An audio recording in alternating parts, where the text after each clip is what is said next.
Welcome everyone to session 3 of Tomb of the Annihilation. We have our wonderful players here today. Kristen, Ridley, Yarrow, Swamp, and I'm your gracious DM.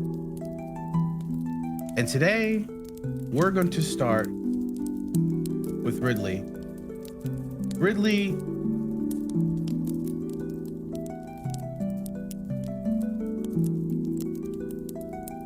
Hey, I'm here. I thought you were going to say something. I'm transitioning.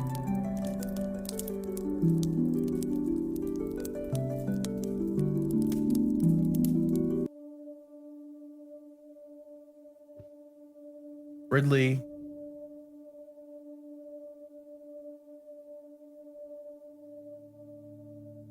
the air grows colder as you walk through Port Naranjaru, waiting at the dock, thinking of the conversation you and Zorovan just had.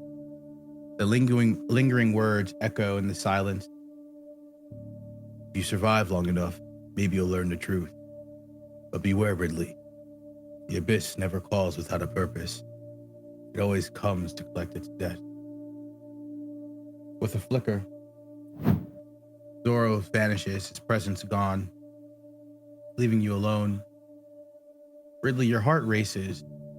The words echo in your mind. A curse of a different kind, shadows that hunt us. The abyss never calls without a purpose. The ocean surface shimmers in the moonlight, a gentle wave whispering against the dock. But Ridley, you feel a pull again, stronger now, a pulse resonating in your heartbeat, echoing from the depths. You take a step closer, you look into the water, the moon reflecting in the atmosphere.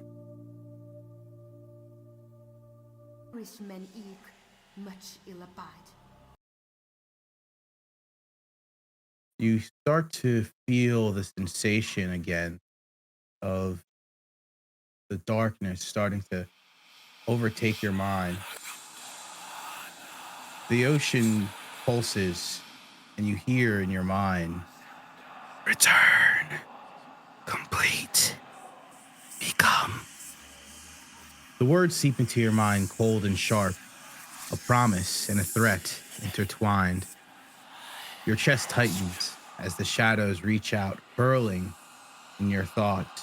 Your hands begin to tremble. Your body starts to involuntarily move forward again as you lean over the dock, looking into the water. The cold metal book presses against your chest. It starts to faintly glow, light blue, as a dim barrier against the darkness shines. Ridley, you stumble back as the book itself becomes alive, pulsing into your chest. You breathe raggedly as your pulse is pounding in your ears as you clutch the book's cold surface. And then a cold realization dawns upon you. I am bound to the abyss itself.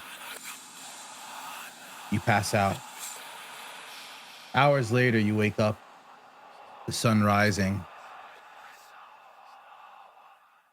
The ocean grows still as an unnatural calm settles over the water. The air heavy, charged with cold, biting energy. Ridley, your chest begins to loosen as the sea ripples, the wave rising unnaturally high as a shadow looms beneath the surface, vast and monstrosity. A thunderous roar erupts as torrents sent moving along the waves, crashing against the dock. Armeg, the dragon turtle, makes his appearance in front of you.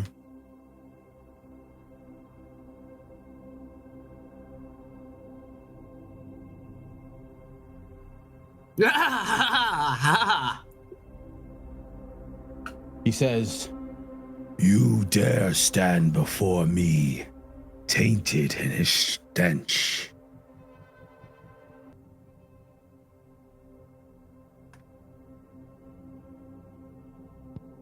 And Ridley just is pretty much frozen in terror, and the only thing he can think to respond is, I'm just here as me. I'm just me. I smell the scent of that truth on you. Zorovan Drog, the one that defies me. Do you stand with him, mortal? Do you share in his insolence?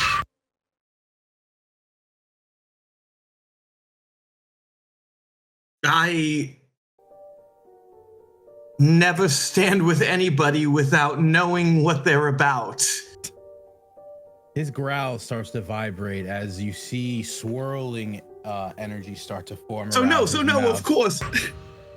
So no, so no. Yourself with my enemy, and for that you must owe tribute. Your life. As he starts to form a giant beam coming in front of you, you hear from a distance, "Still barking, I see." As Zorovan comes crashing down on top of his mouth, slamming his mouth shut. He knocks you back. Hold on a second. Boom. He knocks you back as you almost fall unconscious as Zorovan and Armeg square off. Now, where last we left our heroes,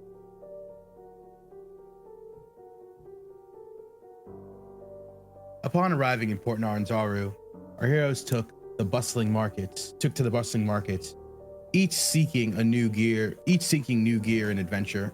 Thwomp and Yarrow visited Kara the tailor, known for her expertise, a leather work where, Yarrow got an acquitted custom fit leather armor, and Thwomp walked away with a striking dinosaur hide cloak. They both purchased journals and satchels and documents ready for their journey ahead. Meanwhile, Sir Tristan visited Uric Ironforge, the gruff but skilled dwarven armorer who offered a splint armor set for him for 400 gold pieces. Unable to pay the full amount, Tristan negotiated to assist Masharib, his brother, a dwarf seeking help with his lost ancestral forge in the jungles of Chult, and as partial payment. As Thwomp and Yarrow made their way back, a street urchin swiped 5 gold from their purchase, disappearing into the labyrinth of alleys before they can catch the young man. Elsewhere, Ridley found himself questioning vendors and other exotic fruits, only to be tried to get pickpocketed himself. But unlike his companions, Ridley pursued the thief, finding him at the Black Orchard Tavern, the Zentharum hideout down in Executioner's Run. There, he learned of troubling news. Communication with the mainland has been cut off, blamed on some strange magical disturbances around Chult. Additionally, rumors circulated about the Flaming Fist, conspiring with pirates to loot ships not flying the flag of Baldur's Gate.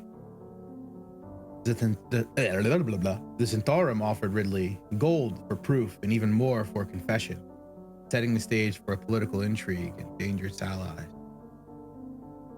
The party regrouped at the Magical Thatch Hut, where they shared the day's events, but their meeting was interrupted by the arrival of Kaelin and Nina, both who entered, laughing and exchanging glances, clearly enjoyed over each other's company.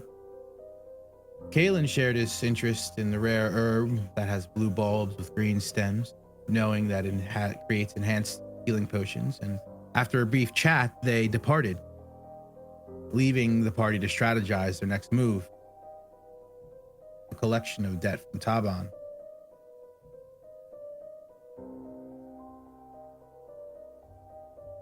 Feeling uncharacteristically uneasy, Ridley wandered off while the rest of the party joined Kaelin to confront Taban at the Thundering Lizard Tavern. The tavern, however, was closed to outsiders due to a private event. Yarrow, clearly giving a flash of the merchant crest of Wakongo, bypassed the guard, gaining entry for the party. Inside, tensions flared. Taban's bandits challenged the party, resulting in a brutal bar fight. Swords clashed, fists flew, and Sir Tristan's honorable demeanor was on full display as he fought with valor. After besting Taban's men, Tristan lightened the mood by buying some drinks and igniting spontaneous celebration amongst the patrons. Meanwhile, Yarrow stealthily searched for Taban. Well, maybe not so stealthily. Her quest ended when she found him alone with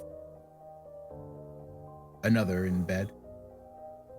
But Taban's intentions were far from honorable, as when he saw Yarrow, he proposed a wager. He'll pay the debt if she wins, and if he wins, her heart is his. And so the stakes became personal quickly. Kalen, sensing trouble, he used his unseen servant to unlock the door, who followed Yarrow, allowing them to escape and having the wager be sealed. Taban, humiliated and enraged, went downstairs, confronted the party, and left to fight them in Executioner's Run. Under the bloodset, the party faced Taban, the gladiator, and Executioner's Run, and the fight was fierce. Taban proved to be a powerful foe with unmatched strength. With a missed throw by Yarrow, Taban threw a spear through Kalen, piercing him, rendering him unconscious, letting him bleed out. And though the fight was quick, Taban finally fell to his knees, admitting defeat. Honoring the wage, he paid his debt. The party tended to Kalen's wounds. Afterwards, they left, approached by a person named Balaam, who was frantically begging for help, as his husband Draza had wrongfully been imprisoned at Executioner's Run, accused of theft. Exhausted and bruised, the party agreed to investigate, but chose to maybe rest first and retreat to the thatched hut. Just as dawn lit, the torch touched the horizon, the party caught themselves in sight of Zoro von Draak pushing back Ridley into the docks, his form shimmering against the rising sun, his golden eyes locked in the monstrous silhouette of Armeg, the dragon turtle, his enemy and nemesis. The air grows heavy and the tension grows palatable as Armeg roars, echoing throughout the harbor. Zoro's form starts to shift as his emerald scales glow as his powers confront, or a battle almost begins. A lot of you see Ridley, covered in like wood, and he got knocked back. He's actually inside of a like a barrel. Like he does not. It looks like he had a rough day. But you guys hear Zorovan say to the dragon turtle, "You've got a lot of nerve, Armeg. Showing your face after our last encounter." Armeg grumbles and rows. You stole from me, Dragonborn. My honor is worth more than any other gold given as tribute. Zoro goes, "When you call honor, that is hilarious, for you have none to begin with. You only seek gold. Now, leave me and my companions, for I'm here for other reasons." You guys see power pulse from Zorovan as the dragon turtle slowly starts to descend back into the depths. As you guys hear, "This is not over, Drunk.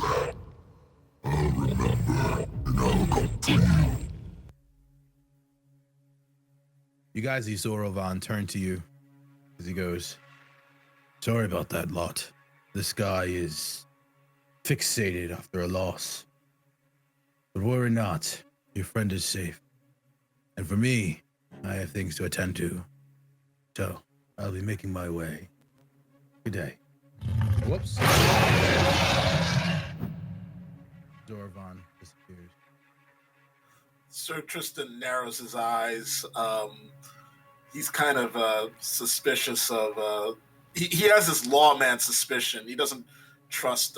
He can trust people, but his lawman senses are just tingling right now. He just looks at Drock as he leaves, and he's just wondering what's up with that. Yara's gonna sneak her way over to the barrel and offer Ridley a hand up. Come on your feet, Hunter. He recognizes... Sorry, go ahead. I was going to say Ridley recognizes the furry paw and takes it and climbs out of the barrel. You're good. Thwomp approaches Tristan. I'm guessing you guys know each other. I didn't have a conversation with that guy, though I did see him walk along in the boat that we were in. Sir Tristan goes, I know. I've only just met the guy. Apparently, he's a powerful warrior. Might be Eastern, although you really can't tell just by the weapons the man wields. But he had 3 Eastern curved swords, so who knows? But he's clearly powerful, and he knew of me, Slayer of Tiamat. So I don't know if that means anything, but. You don't have to convince me on the powerful thing. I felt it. That, kind of scary. I'll admit. So just if you know him and he seems to be on our good side or whatnot, I have no reason to question. So just goes, I don't think that's really the problem here. I sense a darkness about that man, and it's not like physical darkness, it's a mentality. He seems driven to a cause, and I don't know if that cause will eat him up completely. I've seen that look before, and it disturbs me greatly. Well, we're all driven by a cause. Why do you think we're here? So Tristan goes, it's not like that. It's, yes, we are driven by a cause, but we know when to keep our cause from eating ourselves up. But him, I don't think there's any price he wouldn't pay to make sure his cause happens. And one day, we might be on the other end of that. So just keep yourself careful and remember that. I feel like, what do you think it would end up with us in a confrontation? That's a little bit, the big jump, if you ask me. Just goes, you're probably right, but it's just how I feel. That's what my instincts are telling me anyway. I don't have any basis for this. Just pure gut feel? Pure gut feel, yes. Fair enough. Sometimes have to trust that more than anything else that you can hear or see. I'll keep that in mind. Just don't jump to the conclusion that anything will set him off, I guess. So just goes, don't worry about that. Don't worry. Like I always am careful. I would say confident is the biggest thing you got. But careful is second. Anyways, as Swamp goes to help Yara and Ridley get him out of the barrel. Yeah, he's in the barrel. Ridley leans over to Yara as he's eavesdropping on the conversation, taking in the scenery, and he's still hung up by the Eastern comment, and he leans over to Yara and says, Is there a thing about people from the East I'm unaware of where they turn into dragons? You guys saw him turn into a dragon, right? I'm not the only one here? No, he definitely did. Then again, I also turn into some form of way of thing. So Okay, our friend is, I think, is a little overly concerned with the origin of his swords, given the fact that well, you know what? There's been a lot going on. Maybe I should just go climb back into this barrel. It's been a day. You guys want to just roll me back to the hut? Nope. You're coming here. Come on. All right. I was just trying to get in. He's like, hey, wait. You want me to carry you in this barrel? I don't think you're that heavy, so I think I could. I said roll, but like carrying's fine too. I'll take it. I was just going for a nice stroll by the docks and ocean breeze, and suddenly this happened. Hi, how are you all doing? Yeah, you kind of wandered off, and you're kind of blend in sometimes. So we thought, oh, maybe I don't know, maybe a little more recreational event is happening with you. You know, the flowers in the isn't it? Anything. Anyways. But anyways, do you feel a little better, or did that punch kind of break a rib or something?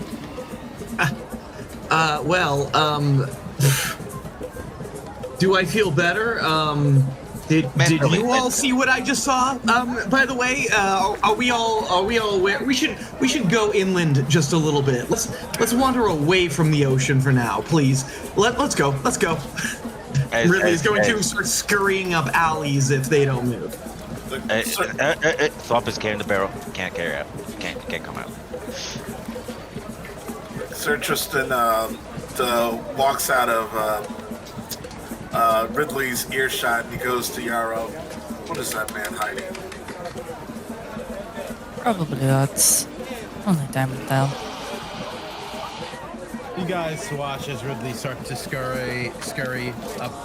You guys kind of just take a walk with him. So, we have an itinerary of things you need to do. First, you guys got 50 gold pieces, split between the 4 of you or the 5 of you if you want to do a party fun. It's up to you. So split 25 gold pieces. I'll split 50 gold pieces 4 ways, however you want to do that. And then, you know, you got a couple of things on your itinerary. You got this is Darum. When they talk to Ridley, they got the person who helped the husband. You know, you got Camp Righteous to talk to. You have zombie duty you can do if you guys just want to farm some gold and have this be more of just a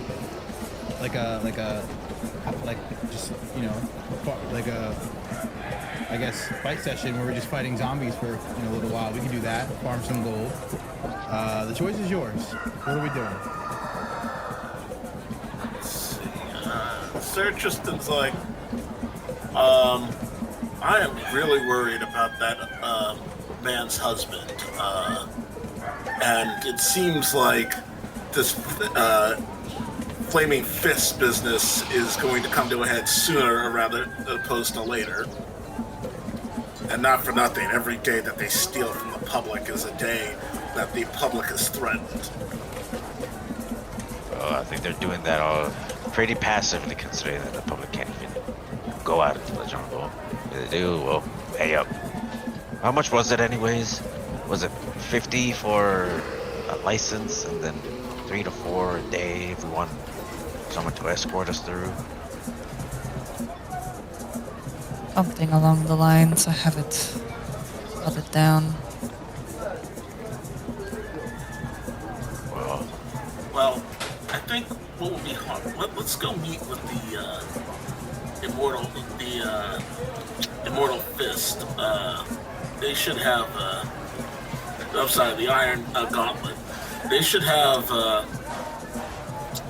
They can know more about the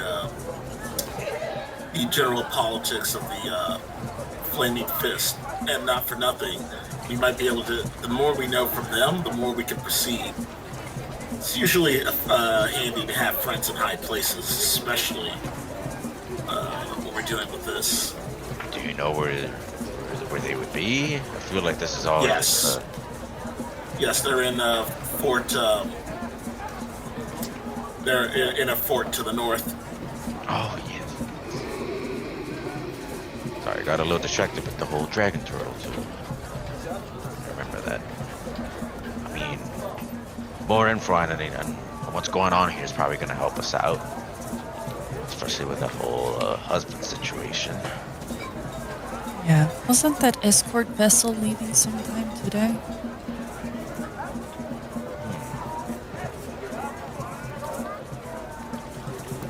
Well, in any case, there's some preparations I need to make. I need to write a couple of letters. So we were on our way back to the hut before this business happened.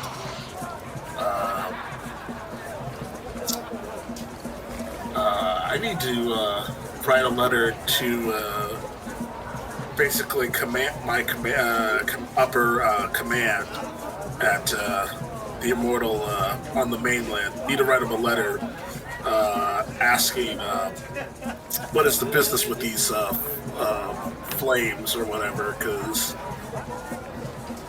yeah, we got to get a handle on this. Like, this could be big. So, anyone else want to have any ideas?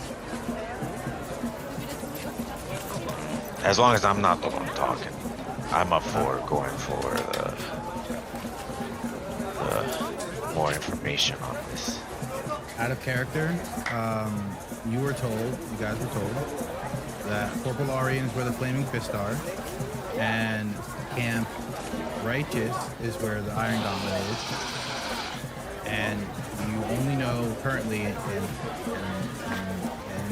Chult, you know yourselves, your contact, Kaylin, and now I guess Nina and Zorovan and the Harper organization. So unless you can get the Camp Righteous, you're not going to be able to talk to Lord of the Iron Gauntlet. So keep that in mind. It seems like all roads lead to Camp Righteous.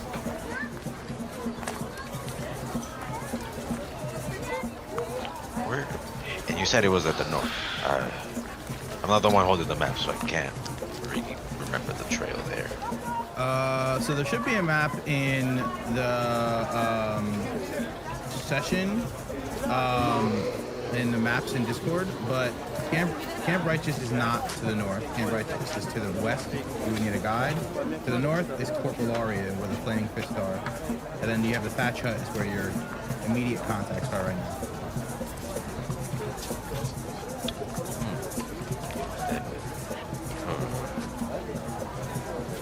We're gonna have to trek through some areas to get to Fort Valarian. Then why don't we go ask our little Harper friends? Maybe they can get us some insight on how we can get there without having to pay up an extraordinary amount of gold. Actually, there's another thing we could do. Remember when we first got here? There was a temple. Temple with that fortune goddess, right?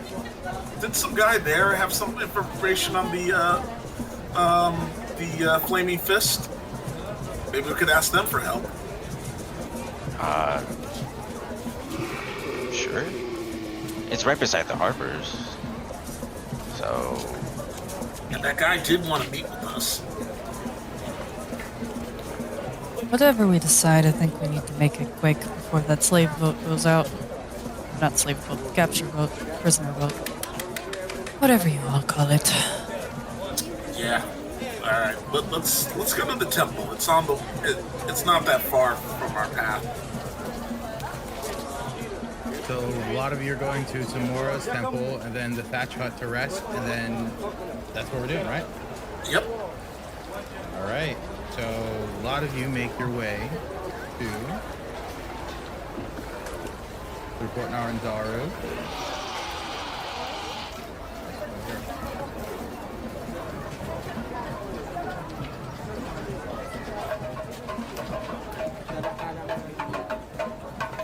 Find yourselves in the temple of Tamora. hear church hymns going off. For the most part, it's looks like a choir is practicing. And people are sitting in pews.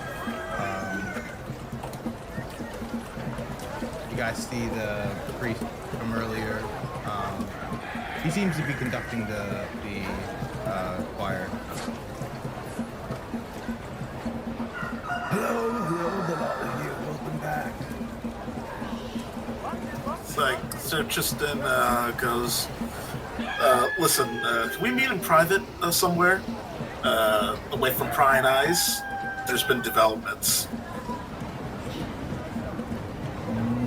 Well, right now is not the best time. I'm in the middle of doing something. Can you come back in about an hour or two? People whose time I'm taking up, unless it's extremely urgent. No, it's not. I mean, I wouldn't say it's urgent, but it's not exactly not time sensitive either. Right. Okay, hold on. As he directs the choir to stop, he goes, everyone, we'll take a 30-minute break. Come back and, be refreshed.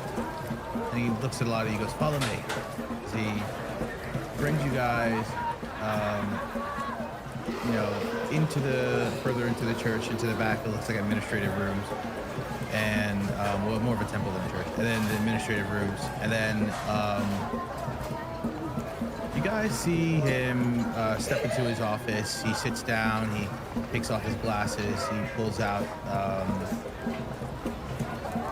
parchment. As he goes, all right. So I have the pleasure of seeing you guys here for this afternoon. Tristan goes, well, I guess I'll start. We just got information that may or may not be credible that the Syntharon believes strongly that the Flaming Fist are robbing ships with, they have a deal with the pirates to basically take a cut of ships robbed of their gold from anywhere that is not coming from Baldur's Gate. In the process, they are also committing massive tax fraud. Like, this is big if it's true. And in addition, not only that, we heard that the Flaming Fists have basically overstepped their bounds and have directly arrested somebody in town that was basically gambling or whatever, which is highly unusual because usually they leave that to the city guards, but they went out of their way to get this person. And we're basically trying to go to the Order of the Iron Gauntlet, the local office here, to see at Camp Righteous, to see if we could have them maybe assist us or give us some authority or something, as well as see what their operational structure is like. We were wondering, that would take us into the jungle, and we were wondering if you could provide us assistance any way, shape, or form. He looks back. I'll say this. Information from the Zens should be taken with a grain of salt. I don't find NTP particularly trustworthy myself. However, what you does say does have credence. That is something that I've also noticed. Some ships being attacked more than others. However, for you to go to Righteous, I'm not sure if the Gauntlet are going to necessarily help you here. They seem more preoccupied with what they're dealing with than what's going on here at the port. As for their trying to conquer the land.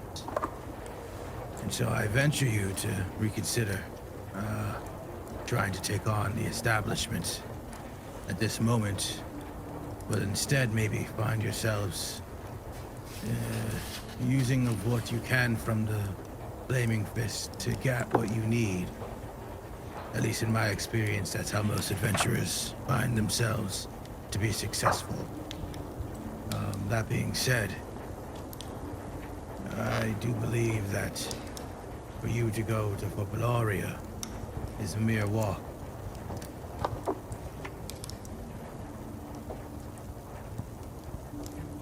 That is true.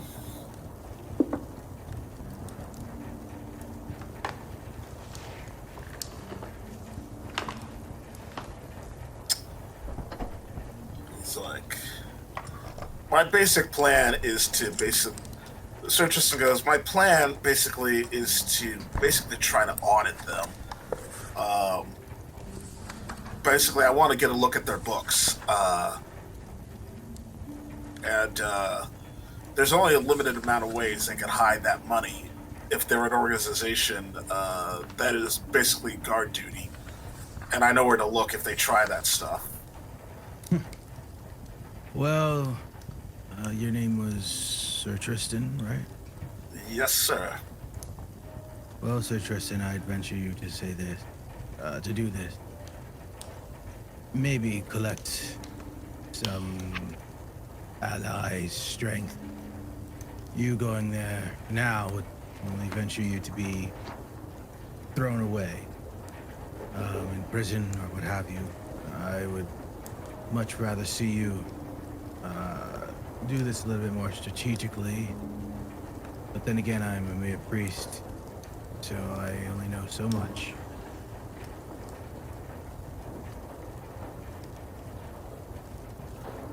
What would be some good allies then? Preferably people that are connected with the mainland. There are only those factions that are connected with the mainland. The ones I know in town are the Harpers, though they're not very high in number. The Iron Gauntlet, who are not in town. The Flaming Fist, who rule everything. The Zentarum, who are the ruler of the underclass. And then the Emerald Enclave. The Lord's Alliance is here. They have a representative down with some of the merchant princes. But asking them to go to the mainland is asking them to leave their post. It'd probably suffice you better to send message. Actually, that's the idea. I want to send a message of their activities. See what the mainland knows, or at the very least, ask the question to the mainland. Are you getting all the money? Basically, I want to ask the mainland, are you getting all the money that is owed to you? I mean, I'm not an accountant, I wouldn't know. But I will say this, rely on your allies that you have now, and focus on what's important, as the fortune favors the bold. Now, excuse me, I have to finish my choir directory. If you'd be so kind. He gets up and puts on his glasses, and he goes, and by the way, if you what to say is true, it would probably be easier for you to go to Popularia and try to see if you can make any allies within the Flaming Fist. That's all I really know. Good day. He walks past you and he goes back out to the crowd. He goes, all right, everyone, get back in seat. They're like, it's only been 10 minutes. Like, shut up and get back in your seat. We have choir to practice. As he sees the escort you guys out,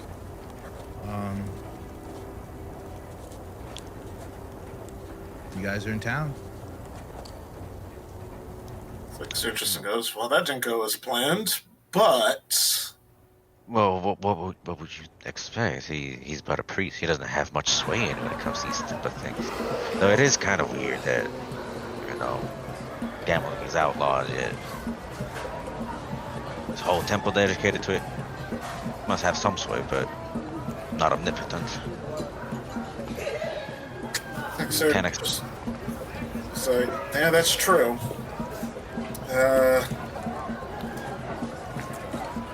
let's head to the hut.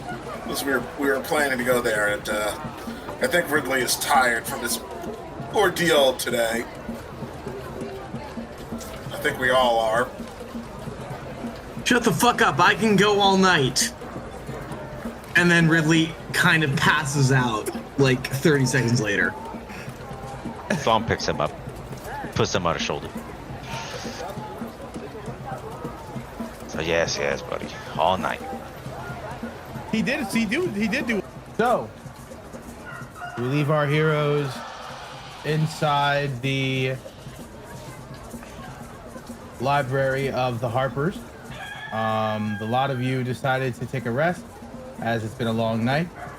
I would say since it's morning, like dawn is probably like 7 a.m. If you guys would take a full rest, it would be 4 p.m., 3 p.m. You're not sure if you have enough time to save this guy or not. So if you want, you can take a short rest. Let's take a short rest. What do you guys think? I'd rather be prepared and have everyone on their best wits. She says, looking over at the passed out Ridley with Mom's arms. Yeah, I agree. Let's get this guy a little bit of rest before we head out. Gotta be on our A game if we're gonna be doing this stuff. All in favor of a short rest? Aye. Aye. All opposed? What was that? Okay. A lot of you take a short rest, so do whatever you gotta do. And we are now heading. So, you guys know how to take a short rest on your character sheets, which is, you roll your die and da-da-da-da-da. There's like a whole thing that says like, I believe the whole thing that says short rest on the side of your character sheet that you could click, and it will do it for you, if I'm not mistaken. Yes. Maybe it works, maybe it doesn't. I don't think it works. If it doesn't work, that's fine. Just use your hit die. So your hit die is it should be the hit dice. Like you'll see it like right below the temporary hit points. You can just roll a hit die, and do whatever you got to do. It's all planned in there. So. Okay. Anyways. So how much is I don't know how to do this off the top of my head. Tristan, are you looking at your character sheet? Yes, I am. So do you see your hit points?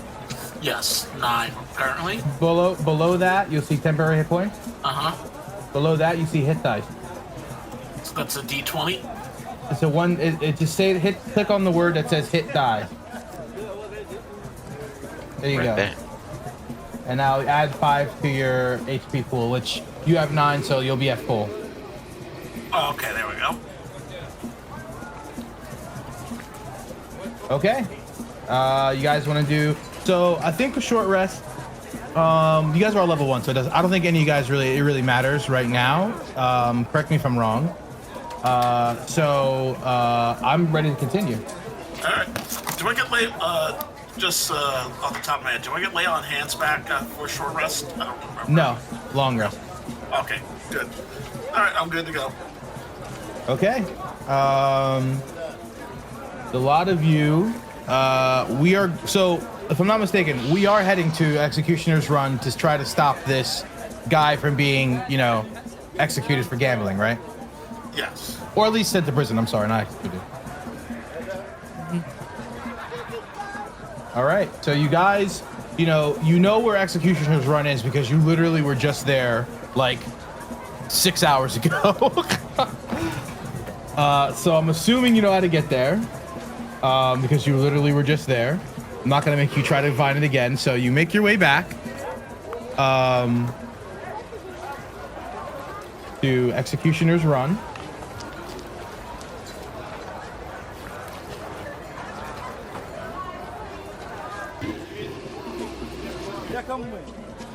As you see the guy in the center chained up as he's pleading for his life. Please, please, I promise I didn't gamble. I was just, me and my friends were playing a little game of dice. It was nothing but for fun. The guy, you see one of the head people go, quiet, you. You even existing is enough for me to send you to your death. I taste a lot of your kind. The Flaming Fist has no room for people like you here. What do you guys do?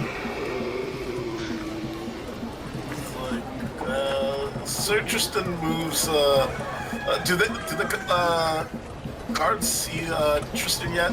No, it looks like they're preoccupied with whatever they're doing with the Velociraptor. Like Sir Tristan goes, "Hey, Ridley. Do you think you can sneak around back?"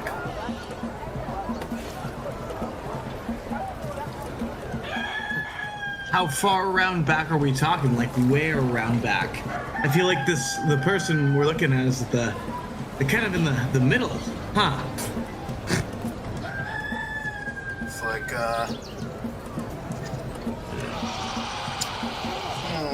I'm wondering if we got a couple of options. We could get their attention.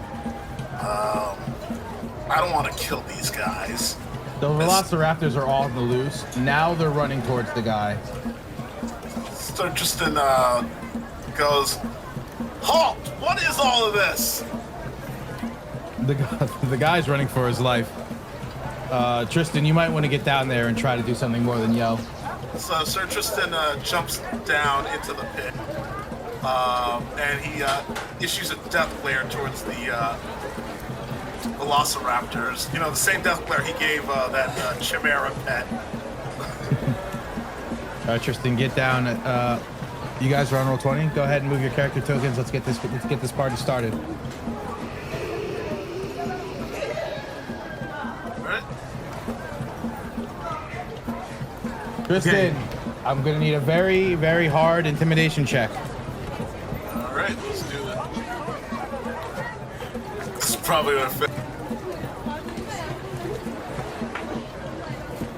That was not good enough. The Velociraptors honestly ignore you because they are hungry and they're looking at this piece of meat.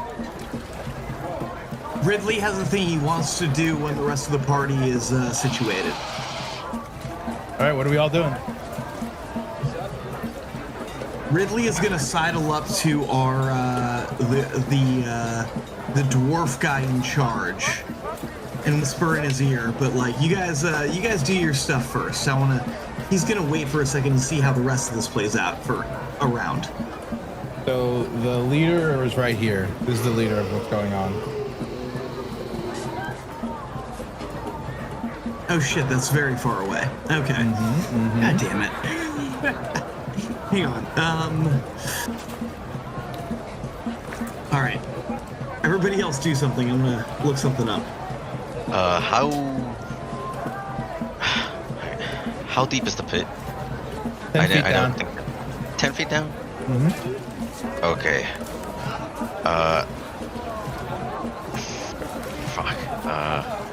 Yeah, the Raptors are now surrounding this guy. It's not looking good for him. Sir Tristan decides he's gonna initiate combat with the Velociraptors and ask questions later. He takes out his hammer. Now that Sir Tristan goes, well, it seems like diplomacy has failed. But Velociraptor's kind of crazy. Bro tried diplomats with Velociraptors. All right, Tristan, start initiative. Or start your whatever you're doing. What's everyone else doing? Real quick, DM, who's that guy in the middle of the thing with the green background? That's me. Oh, that's Tristan. Oh, okay. Thump, out of pure desperation, is gonna try to imitate the dragon turtle's roar, to try to see if just it scares off these fucking Velociraptors. Okay, that's gonna require one hell of a performance. This is and literally fight or intimidation. flight right now. Give me a performance and intimidation. Well, hang on. Before he rolls that, I do want to throw out that Ridley is going to toss an Eldritch Blast at the most aggressive-looking Velociraptor. Maybe having one of them blasted will help his intimidation. Maybe intimidation, but the performance better be good. Let's do it. I'm down with that. Can I blast a Velociraptor with Eldritch Blast? Go ahead, brother. Hell yeah. All right. All right. Oh boy. I'm kind of fucked on this, but.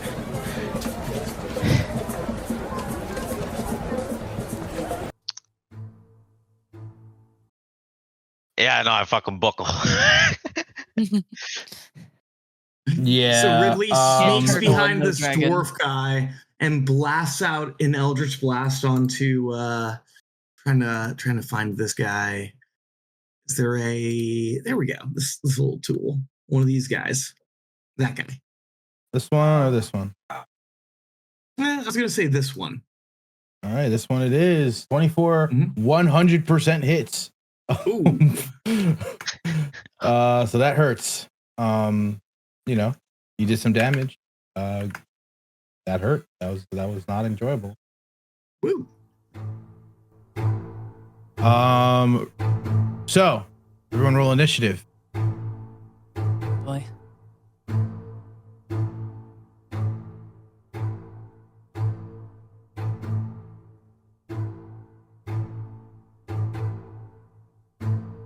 Damn.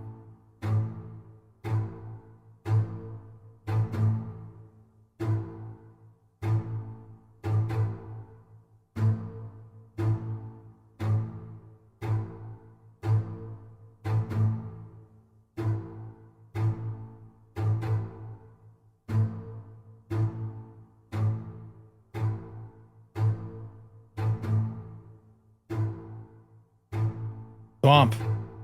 The floor is yours. If I'm seeing that his little performance didn't really work, goes, fuck it, and just jumps right in, tries to go for this Velociraptor on the right, just a straight up jump on the head with my quarterstaff. A 16 to hit.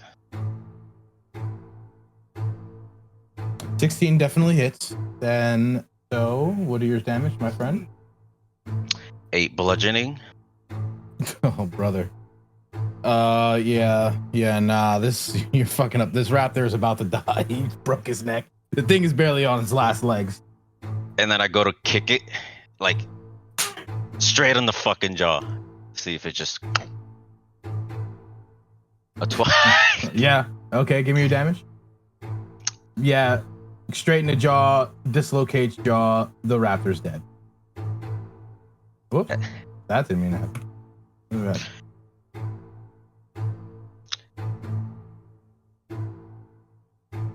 that. With the kick, I try to grab the dead raptor and just like put it on the ground as I look towards the others. Nah, I'm not gonna let intimidation roll that one, brother. You'll let you next turn. All good. Is that your turn? Yeah, that is my turn. Yarrow.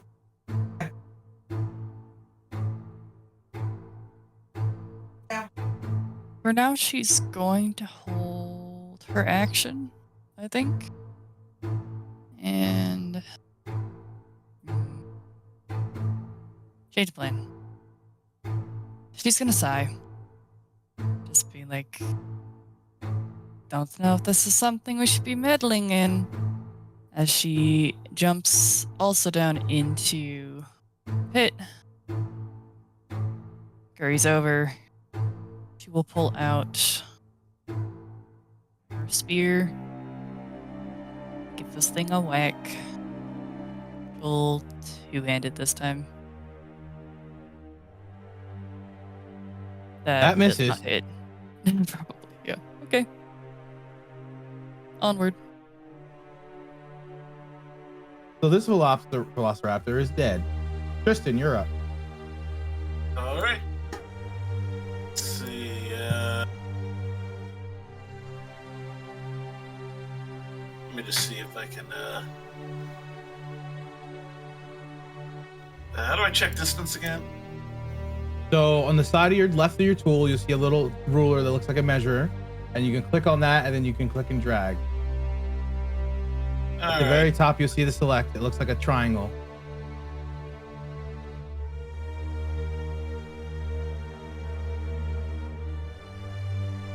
I'm gonna move there. I think that's far enough. I guess I'll use. I guess I'll use a javelin, because I don't think I can melee him, right? No, you're out of range. Let me check. I think your javelin is good after 10 feet.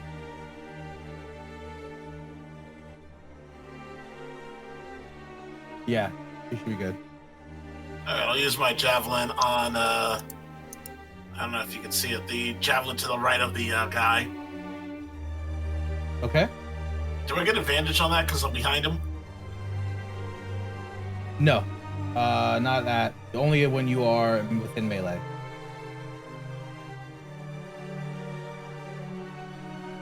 Wow, nice. 21. Yeah, that hits. You're hitting this guy right here? No, the Velociraptor. This guy? The other one. This one? Above that one. So this one? Yeah. Oh my god, Judge, you're killing me, guy. That hurts a lot. He's bloodied. Your javelin is stuck in his Velociraptor's side as blood starts pouring out of it, out of its leg.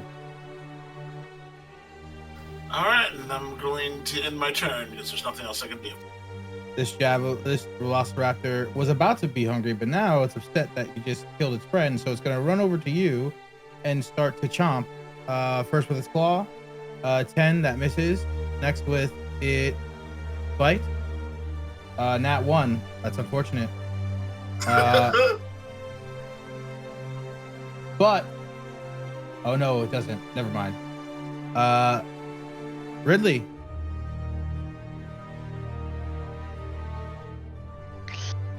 Oh boy.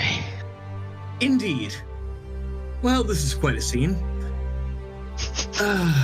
Okay. So, first thing Ridley is going to do after casting that last Eldritch Blast, he's going to throw off another one at the same Velociraptor that didn't seem to drop last time. So, give me a second to blast. Woof. Hey. Jeez. That's Which the one one you direct- Oh. That This was the one? one directly, now it's the one down right to that one. No, this Nope. one then. Correct. Oh That's the yeah, one I hit last time. you blast it, and because it's force, so it's like a concussive force, but it like Mhm. breaks its neck. It like snaps its neck as it falls over. Nice. All right, so then I'm going to move from behind this big bearded guy whose hip I shot behind from. Hang on, let me click and drag my guy. Kind of just hanging out. And I'm going to wander over to this lady right here. I'm going to scurry over, sorry, not on top of her, just before, and look and be like, did you see what that guy just did? Oh my god. Oh my god. All right, Ridley, give me a deception. Oh, shit. With advantage, maybe? Or like, I don't know, there's a lot going on. Don't worry, the DC's Okay, low. okay, Don't okay. worry. All right. I got you. You also did just shoot a magical blast from behind a guy. People could definitely see you, but let's see how persuasive you are. I'm very small, and I was hiding behind his legs when I did it. Right. So let's see how persuasive you are So, with your deception. deception. Oh, +5 though. Oh, My god. dirty 20. She goes, "Wow, that was crazy. That guy seems like a hero." Oh, wait a minute. Shit. Never mind, not worth it.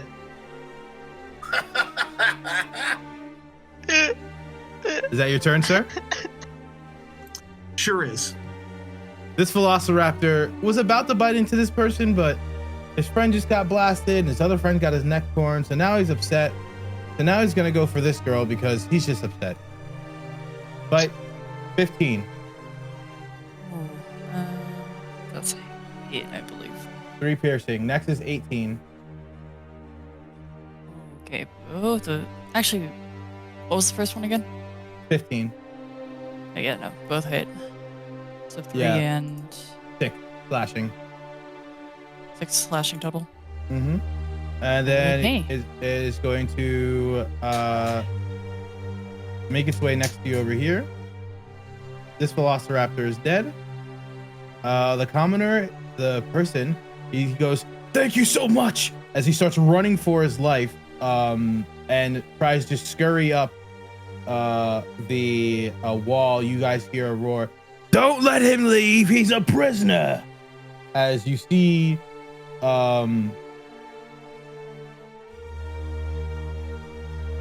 the guards start making their way towards you guys. Swamp, you're up.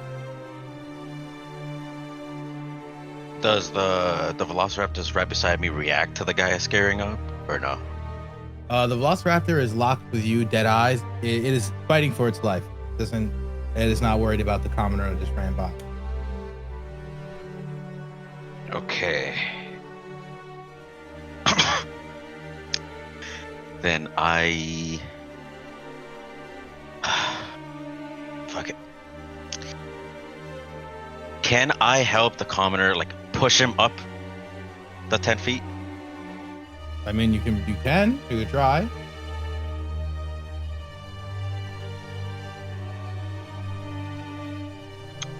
Okay. Oh, why can I... There it is.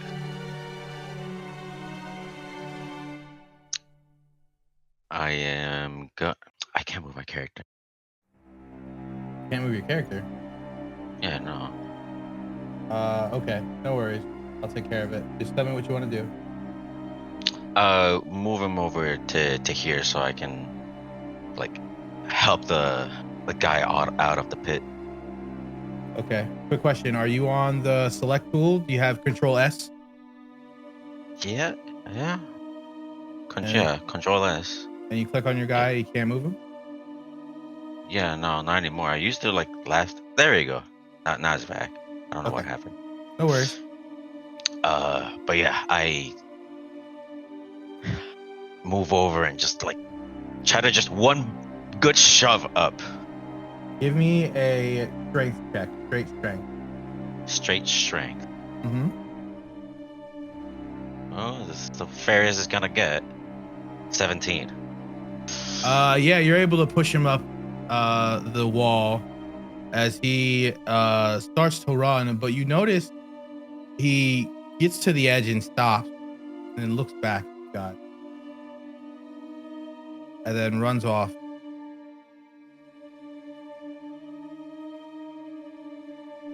Is that your turn? That is my. That was an action. Yes. Mm-hmm. That was right. Then yes, that is my turn.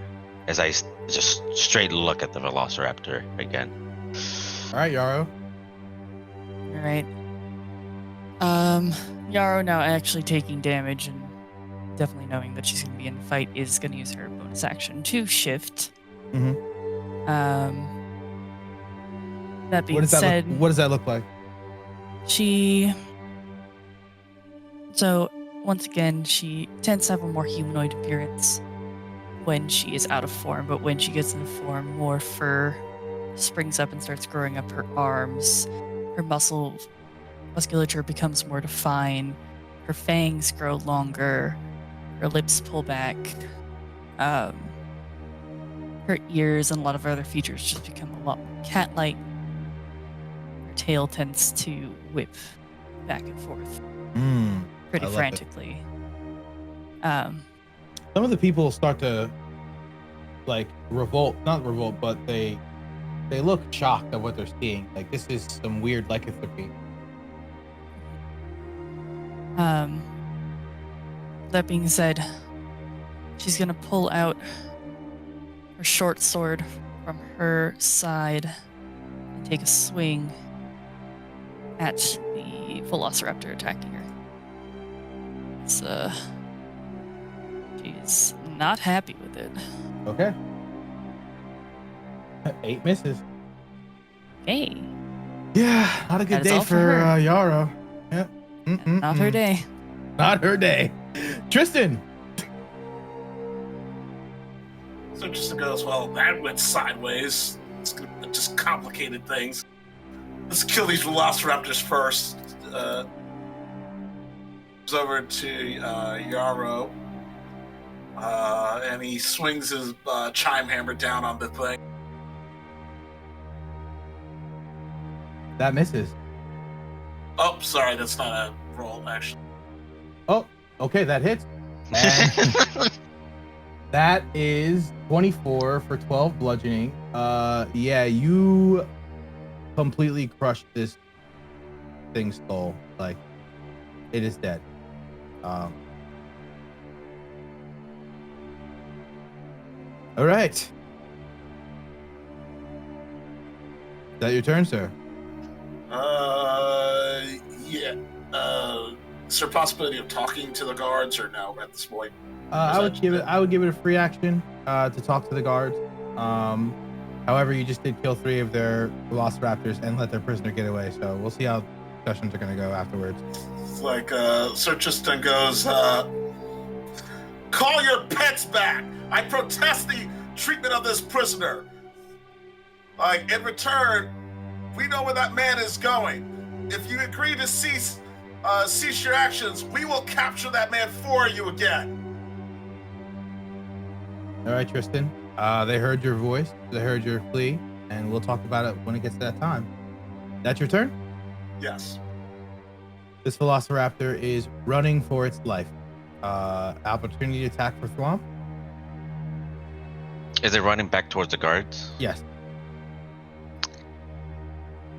I'm not gonna attack it. Okay, well, it's going to use its action to dash. It's going to dash 60 feet.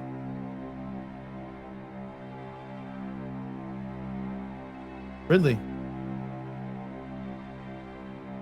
Ridley shakes his head, mutters to himself, God, why do I always befriend such fucking idiots? And he is going to sidle his way kind of behind the crowd. If you've ever been to a parade or something, he's just kind of like ducking like behind people. You never notice who's behind you. And so he wanders, to his movement. And then he's going to do Eldritch Blast against the captain who's ordering the guards. And then as he's gonna shoot an Eldritch Blast at that dude's face, and then the second he does it, he's going to turn to the bearded guy to his left and say, "What the hell is wrong with you? Why would you attack a member of the Fist?" All right. But so this is gonna be a very intricate roll. I need you to give me. I'm going for it though. A stealth check, because you are ducking behind, not to be noticed. Ah, shit. Okay. Give me your Eldritch Blast, and then give me a performance check for the outcry or deception of your choice. Okay. Stealth, performance, Great. Okay. and spells, Eldritch Blast. Okay. The Eldritch Blast hit. And the guy goes, "What? I didn't do that." As the guard looks at the guy who, goes, "Seize that man immediately." Is that your turn, Ridley? I'm trying to create a distraction. Diversion, something. That's my turn. Okay. The guard.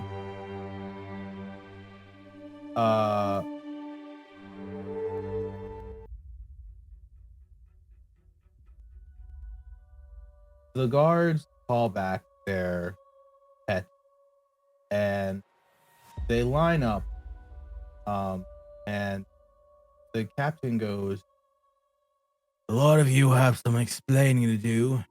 You don't allow those to interrupt operation willy-nilly. Sure, there's a misunderstanding here. Why don't we come talk?" Sir Tristan goes.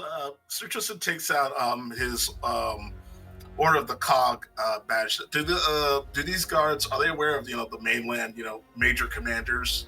You're not aware. You don't know. They're not aware. Okay. You don't know. You don't know if they're aware or not. But he flashes it anyway. It's like, likewise, let's talk. Fine. I don't know what this badge is, but you got some explaining. Follow me.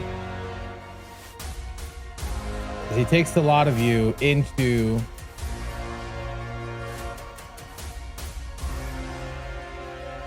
the tavern up here. As discussions begin. So a lot of you, let me transition real quick.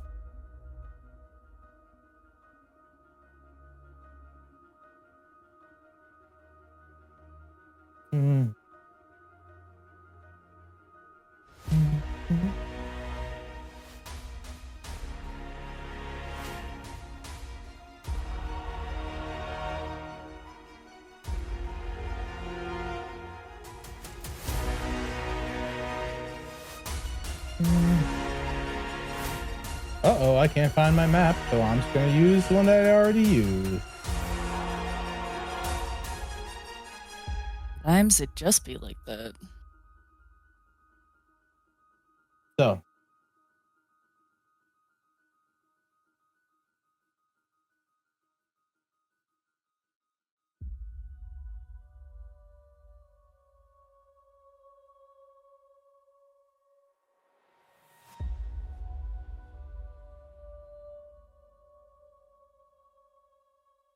Okay, Ridley.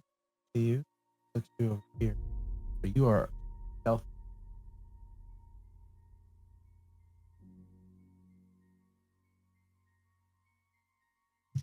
Yeah, you guys probably saw Ridley's going to be like, I'm not gonna. Like, he thought about it and was like, he could be like, I'm with these guys. And he was like, I don't think I want to be with these guys right just now. I'm gonna take the ploy of, hey, did you all just see what happened? And try and make friends and schmooze his way into the bar. All right, my roll 20 is freaking out. Nope.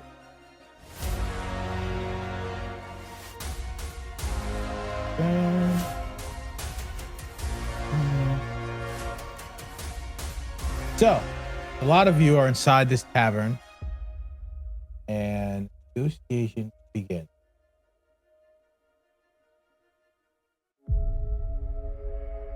Got a lot of nerve coming to my town, messing with a flaming fist. Do you know what that means? What is your name, by the way, sir? Sir Tristan goes, my name is Sir Tristan, commander of the Order of the Cog, Subdivision 12 of the Iron Gauntlet. Right. So what authority do you have here, Chult, over me? Absolutely none. Captain But I'm wondering, Byron. it's like, your name is Captain Byron. Why are you executing criminals like that? Like, that Because man should be in it's fun. prison. And he has a husband, and I hate that. So he deserves to die. It's like, but does your commanding officer, is he aware of that? Are you the highest man here? None of your business.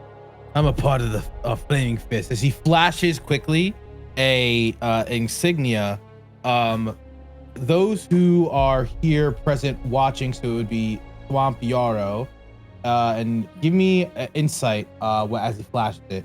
Ridley, give me a stealth check, please.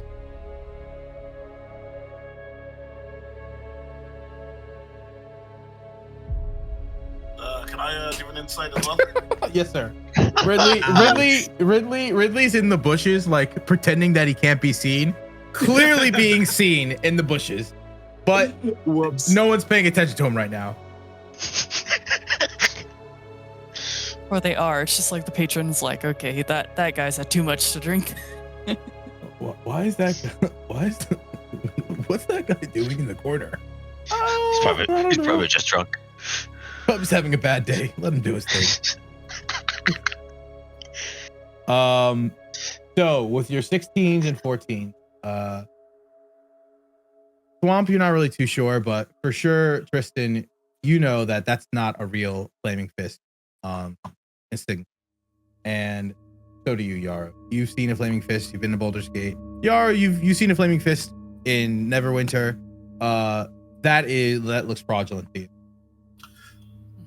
Sir Tristan is going to make a come here motion. He goes, "Are you aware, sir, that the penalty for impersonating an officer of the law is death?" He goes, "What are you talking about? I'm a part of the Flaming Fist. No, you you're got not. something to say, you could say it to my face, Captain Bailey." Like, first of all, you didn't address your rank properly. That's number one. And number two, your insignia is a fake. Tristan, give me an intimidation. And what is the goal of this? Are you trying to have him stand down, or are you about to square off? Because he's gonna tell him to stand down, essentially. Okay, that means it's gonna be a harder intimidation. So give me intimidation.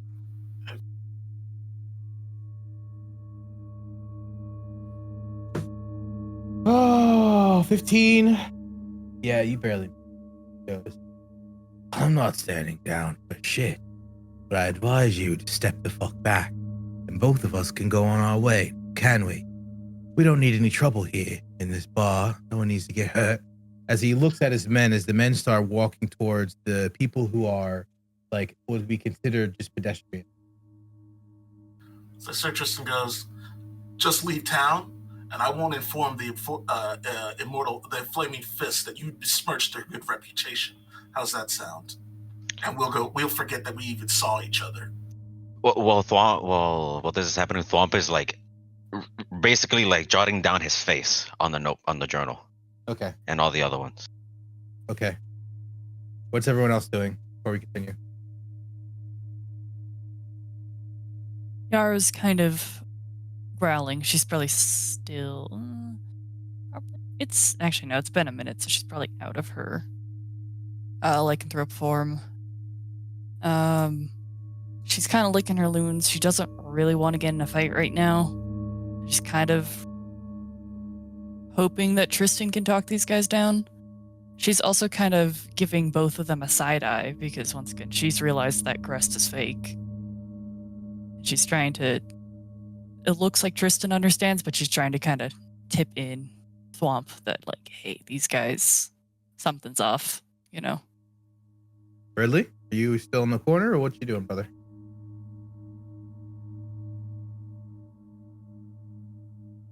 Still listening. I have something in my pocket, but I'm gonna hold on until it's needed. Okay. He goes, "I'm not leaving town for shit. This is my fucking racket, and I can get who I want when I want.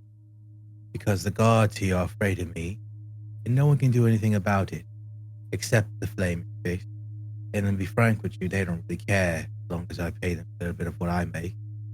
So, why don't you get on your way? If there are any issues here, right, bucko?" He, like, points at your chest, like, puts his finger against your chest sleeve, like, points his finger into your chest. Sir Tristan goes, "Fine, but this isn't over." Fine. Men, release these people. Hang We're on. out of here. I would like to walk out from the bushes. It's very unintimidating until I use my one spell slot to cast Inflict Fear on this one guy. I'm going to try at least. And just say, and try and look as ethereal as possible while I walk out of the bushes. and say,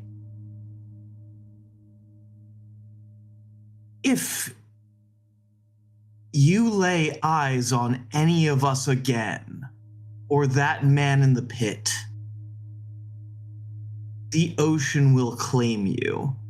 Ooh, And I want to use use the name of my god as well. Do you have a god name? Revealed.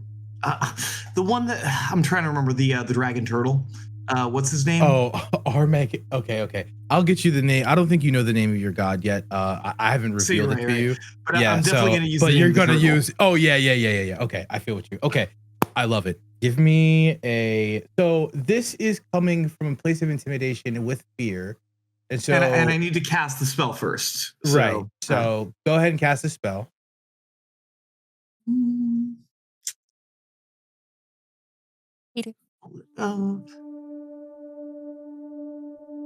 So I think what you do is you go to your sheet. You could just click on cause fear, the word, Cause and it fear. should That come was up. it. Yep. Hang on, that didn't do anything. Let's try again. There we go. So cause I fear. think he has to take a wisdom saving throw against my spell save DC, which is 13. A whole lot of 13 right now. This guy what? Great question.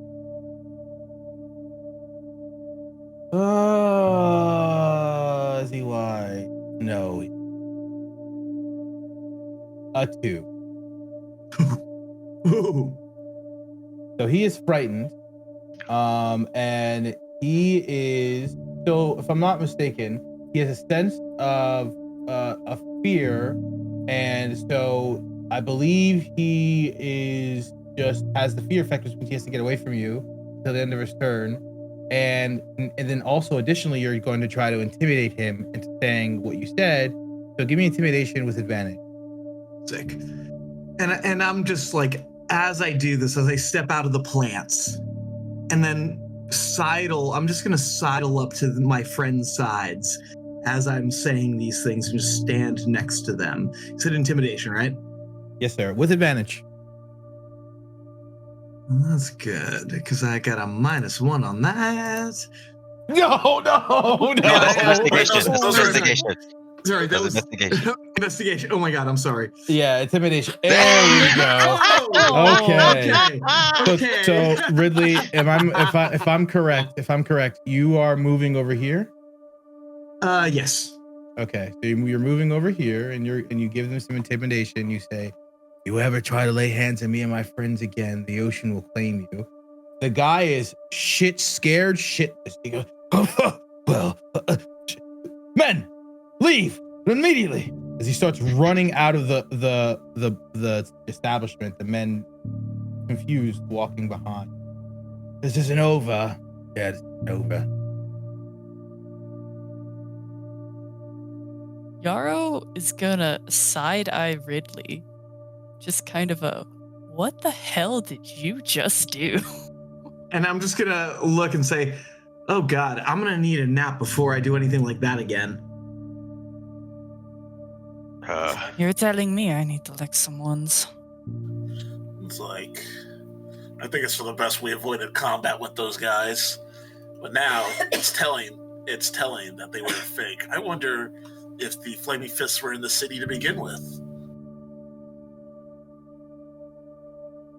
There's only one way to know for certain, which is going up to that port. It's like, maybe the Flaming Fists weren't bad. Maybe the Flaming Fists might be.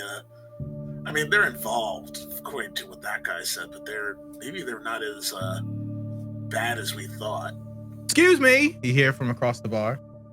Can you guys go the fuck upstairs or stop talking in here? We don't want to hear any of your business.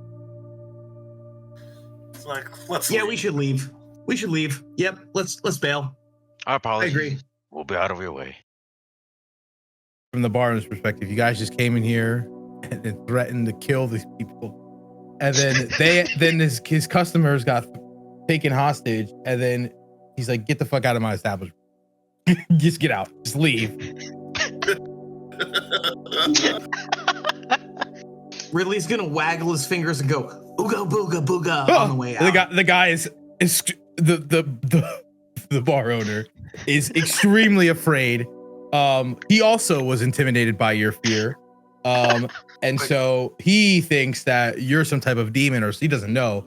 And so he's like, please just leave my establishment at once. Sir Tristan pulls on Ridley's ear and he's like, all right, stop that. And Yara just chuckles. She's entertained by it. She thinks it's funny as shit. Sir Tristan bows to the bartender. Like, I promise you he's not a demon, just a jerk. And he leaves. Welcome back, everyone, to our session. In the meanwhile, the party leveled up. They came to the conclusion of the name of the Grimguard, or Grimguard in general. Grimguard.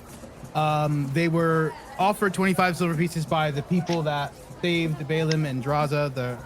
And so now they find themselves. A lot of you find yourselves outside in Beggar's Row, right outside the thatch hut.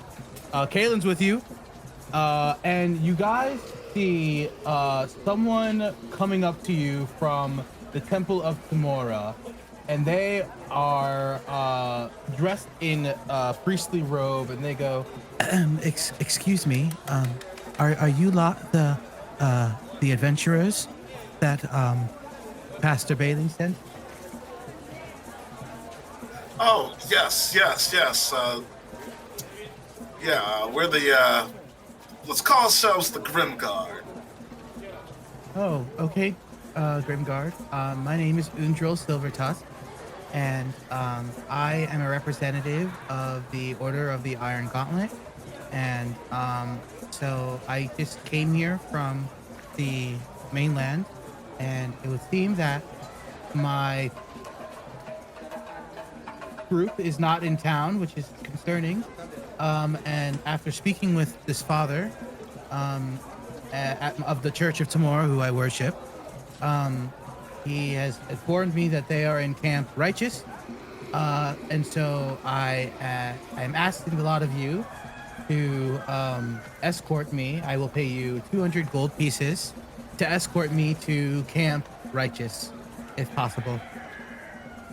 It's like, so just goes, this is of most importance, and so I beg you to make this matter swiftly. like Sir just goes, not a problem, but you should be aware that the one of your sub factions, the Flaming Fists, are charging people 50 gold coins for a writ of adventure to leave the place. That's fine. I'll cover your writ of adventure. Let's go get it and let's head out and do whatever we need. All right, fair whatever enough. they do here is on their division. I have no comfort in that. I'm here to talk to my captain, or the captain of the Order of the Iron Gauntlet, as there has been no communication for months now, and some of the higher ups are starting to get concerned that mutiny has taken a foot. It's like Sir Tristan goes, Sir, are you, is it wise to speak about these matters in public? Is it wise? And it's a woman. I'm sorry if I said a man. It's a woman named Uldrol Silvertusk. She's a half orc priest, and she's a priest of Timora. However, her occupation is within the Order of the Iron Gauntlet. Right. So Sir Tristan goes, you should be careful. Sir Tristan whispers to her name is Uldra. It's like, you should be careful. There are eyes everywhere here. And not all of them are trustworthy. It's like Sir Tristan goes, we'll agree to take you there, but is there any do you want to find a more secure place if you want to go over anything else? I don't think exactly talking about this out in the open is wise. Well, sure, we can get a room at a tavern. Fine, I'll pay for it. And then let us make haste to wherever we have to go to get a writ, and let us head out into the jungle. Is there anything else I should know before we do that? Kaylin steps in and goes, well, actually, we need a guide to take us as well. So we have to hire one of them as well, unfortunately. A guide, you say? Okay, I guess I can afford that as well. Find a guide. Meet me at the tavern near the upper district. And you guys know this as she says the tavern in the upper district. You guys have passed this tavern. It's the Thundering Lizard. You guys have been there multiple times now.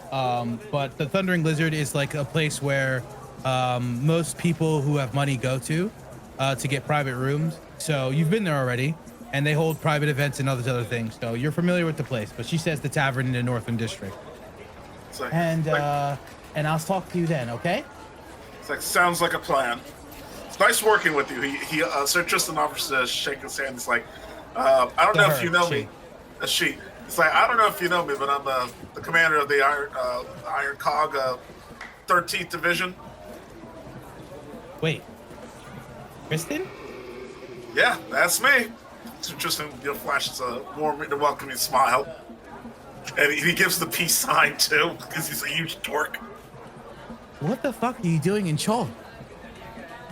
It's like... Shouldn't you be in New Hawk's Nest? It's like... I can't really speak on that matter. It's confidential business. Hush, hush, you know. I can't really speak on that matter. Does General Graven know about this? Actually, does he know? Tristan, you got your letter from the closest council of New Hawk's Nest. In that council is General Graven of the Order of the Iron Column. It's like, yes, the High Command is aware. Yes, completely. All right, then. More than that, I cannot say. You have aged, my man. Good lord, you do not look like the pictures in the castle. So it just goes, oh, ain't that the truth? Ain't that the truth? It's one last mission for the glory. All right, well, I'll see you at the Tavern of North. Goodbye. As she gives a bow and she makes her way out of your peripheral. So a lot of you are still in Port Naranzaru. So you're familiar with Kaylin talking to you guys about how their guides. There's a merchant prince that has mercenary and guides. His name was Jobel. He can be found in the merchant district. Just from Kaylin doing research. Speaking of which, Kaylin has some information for you guys.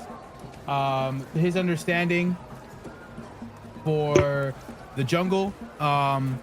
Essentially, there has been, from his research with the Harpers, and essentially, the jungle is a giant unknown. There are a few things that are known. One is that there are a bunch of undead. Two, that there are a bunch of dinosaurs. Three, there's a bunch of insects. And four, there are a lot of ruins and cities and things that were in Chult before something happened, but they have no idea what.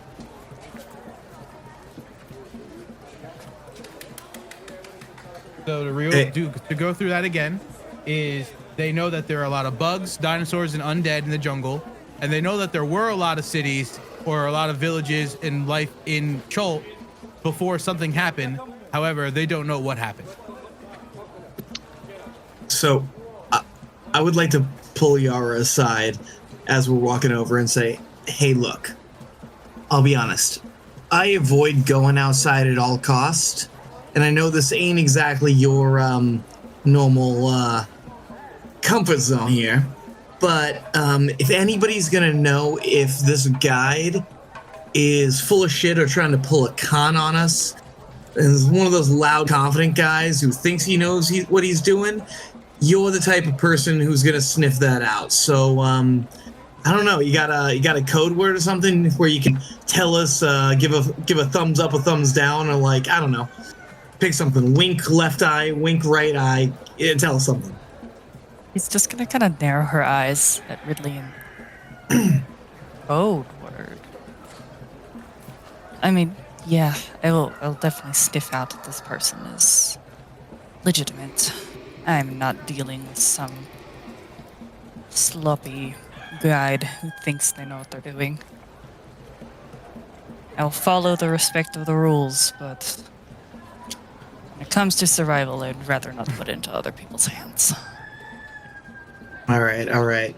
All I know is the bushier the mustache, the more likely he is to be full of shit. That's the one thing I know in these areas.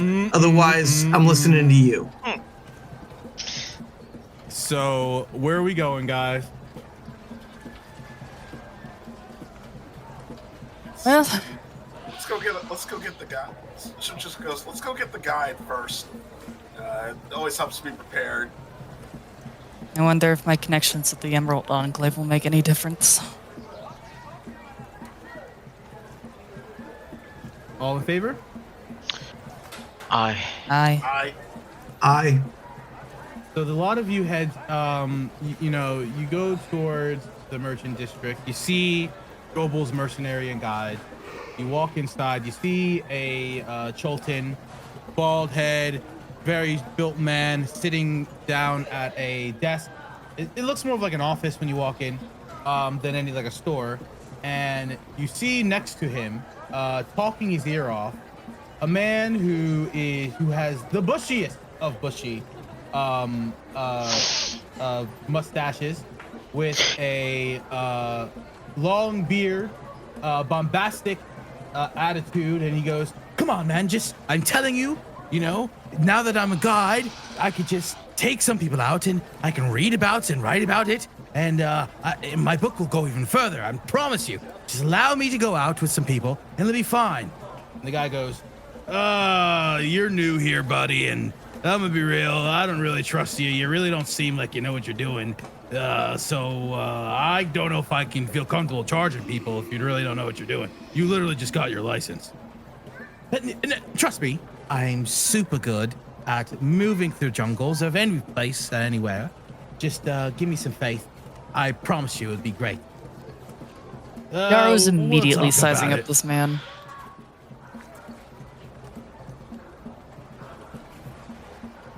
All right, Yara, what are you doing? You inciting him? What are you looking at? What are you sizing up? Yeah, she's gonna kind of take a check on his demeanor. It's like he claims he's got the smarts, but does he's got the ability? Like she's looking at how he's holding himself, like his footing. Like, does he seem agile as he's claiming? What did you say? Oh, I'm sorry. Does he seem as agile as he is claiming? Give me insight. Yeah. Inside. Oh. Never mind. You have no idea. Fair enough. Sir Justin wants to look at the man. He's looking. Sir Justin doesn't know what he's looking for, but he's looking, for dirt on his hands. Has he, He does is in very flashy. First of all, he's fair skinned. He does not look like he's from Chult. He's wearing extremely flashy garb. He has I don't want to say what are those hats called? Like the French hats that put on Chevalier's hat? Yeah. Big feather. No. It's like I want to say like a bonnet, but it's not. Beret? No. Either way, I'll give you what he looks like. Do I get an inside check here? Because he's looking at the man, wondering. Yeah. Give me insight. I mean, you both think he sounds convincing, to say the least. He looks over and sees a lot of you. Oh, perfect! Looks like a party just walked. Hello, everyone. My name is Volothromp Gardrum, but a lot of my friends call me Volo. I am a traveler among the rest, and now I'm a newly deemed guide. I'm extremely excited. Would you guys like a copy of my book? As he turns out and puts out a book, Volo's Guides to Monster. Yarrow is just gonna kind of like, her ears are gonna go back. She's not buying it. It's like Sir Sure. Tristan. She thinks this guy is just full of so much shit. It's Are you like sure? It's pretty insightful book. I'm not gonna lie. A lot of great things are in there. Sir Tristan goes, you mind if I look that book over for a second? Of course. Are you giving I'll out give you a free signed copy. copies? I'll Free give you a copy. signed copy right now. Here you go. To my Free dearest signed friend- copies. What is your name?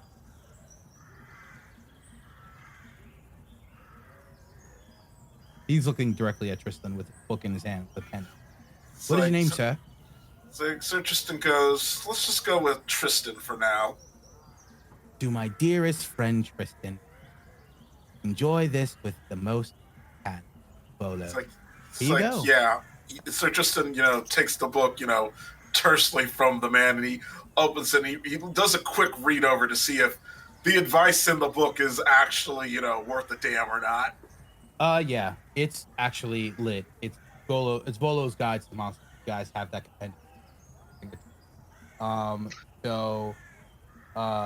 Sir Tristan's basically matching the information in his book to what he knows out in the field or whatever. So you guys would have to take an action to look up the thing you're looking at, and it would require you to do an intelligence check to see if you can even know where to find it within the book. Conversely, you can read the book over the next couple of weeks and memorize it. That will take study and intelligence. Sir Tristan goes, I can't glean anything from this for now. Well, that's fine because I'll be your guide and I already know the book because I fucking wrote it. So just please allow me to come with you. I'm willing to charge you only 2 silver a day because nobody wants to take me with them. Mostly because I can't fight, but also because I'm new here. If you can't fight, what else can you do? Well, I could take diligent notes, and I know pathways through the jungle. I'm an expert guide, as proven to here by my friend Jobel, who signed my documentation that I did not pay for, I promise. It's like Sir Tristan just looks over at, Sir Jobel. He's like, is that true? Yeah, technically it is true. He did get his license. Just that, usually when we get new guides, they usually just take people to Fort Balarian for a couple of weeks and then kind of get to know the area before they go out to the jungle themselves.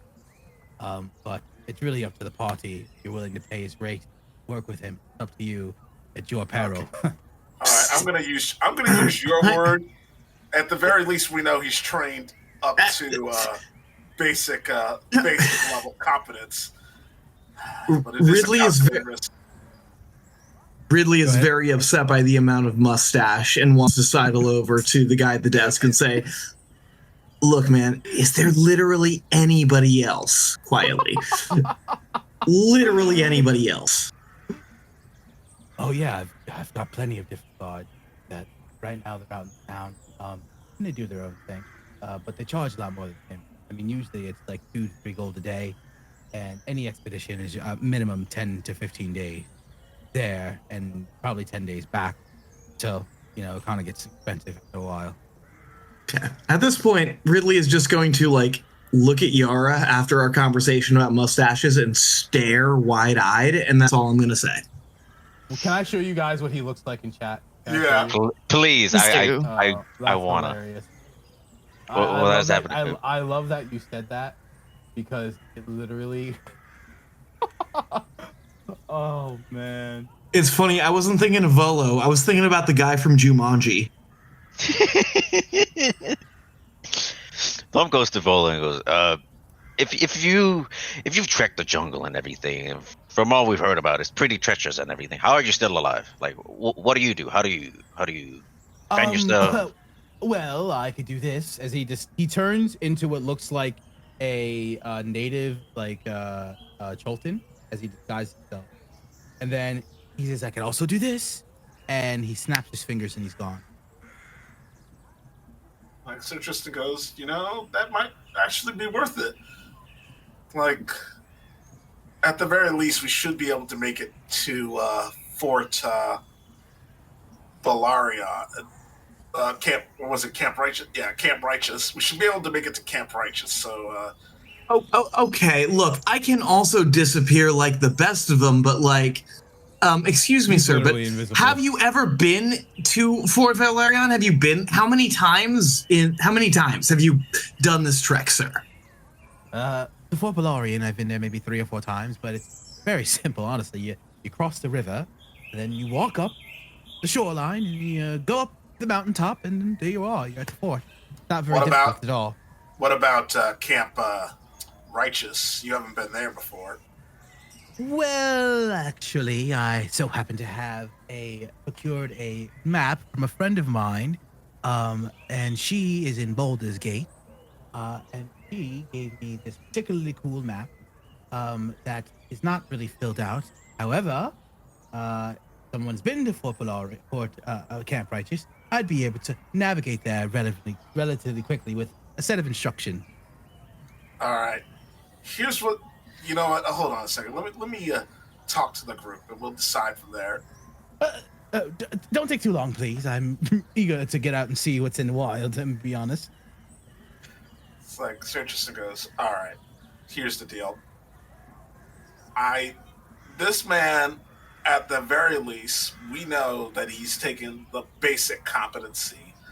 So here's what I'm thinking. We take him on, but on a period of probation. We don't go too far into the jungle with him, because even with his documentation as it is, he's very, very, very green. So we should get him up to speed in the jungle. We should take. We can try. I think we might be able to trust him on a probationary, basis to Camp Righteous. But anything beyond that, he needs to work up the experience first. So, how's about we do that? Well, this will be his experience, wouldn't it? Exactly. Trial by Yours- fire. Going to narrow her eyes and be like, fine, we can take him on a trial. How was his book? Because at the moment, I have no means to trust him. Like, same, but I do trust his examiner at the very least. So we know he has some basic competency. Really, So what were you gonna Tuan- say? Oh, go. Sorry. Ridley definitely objects and turns to Tristan and says, "You, my friend, have far too much trust in the civil service. And I don't know where you're getting this misplaced confidence, but yeah, no, I don't get it. And why are we going to pay somebody to guide us to a place he has never been to? The whole definition of a guide is somebody who knows how to get us there. Happening to own a map is not a qualification." Hold up. Give me That's one a good sec. point. Thwomp goes to change. Like, can I borrow that book for a sec? So Tristan goes, yeah, sure. Thank you. I turn to Volo. Yara's gonna just kind of slide in behind Thwomp and try to read over his shoulder. Oh, I'm not opening just yet. Oh, okay. But when you do. Okay. I take the book and I go to Volo and I go, all right, look, little bit of a little test. You said you've been in the jungle, right? Yes, Garai, I have. Okay, then you've seen what's in the jungle. And you say that this is a little guide to whatever you've seen, right? That's a guide to all of the monsters I've seen in my life. I've seen plenty. I've been around many different places, from Baldur's Gate to Waterdeep, Faerun, Sand to Wano to many different places. So I'm here in Chult to understand this land now, and survival is what I do the best. A great confidence in that. Okay. But if you're not going to be able to fight, you're going to have to make up for it in other places. So tell me some of the things that you've seen in the little treacherous that you've been to. Sir, what would you like to know what I've not seen? Centipedes that grow to 15, 20 feet. I've seen worms the size of a building. I've seen ghouls come out of the side of a grave. Ghosts try to possess the strongest of warriors. I mean, I can go on and on. Okay, then how about this one? Can I open this book Or rather, you open the book and tell Okay. me one thing that you've seen, the most common in your journey in the jungle. Just point it out, get the page, whatever you need to do. Point it to me. Right, of course. It opens the book. He flips through. Doop.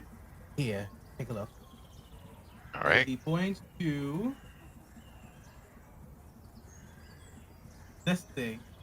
These things are everywhere. Be careful.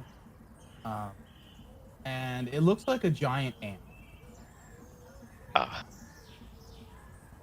like a giant ant. Right. Yes. There are a lot of them. And they come in colonies. So, kill one, more come. Pretty fast. I imagine it's the scent and everything, probably. I don't know what it is. I believe they're a hive mind, but I'm not sure. I have to do more Okay. research, which would require us to get some, which I'm totally in favor of. A lot of you are. Okay. It's pretty good.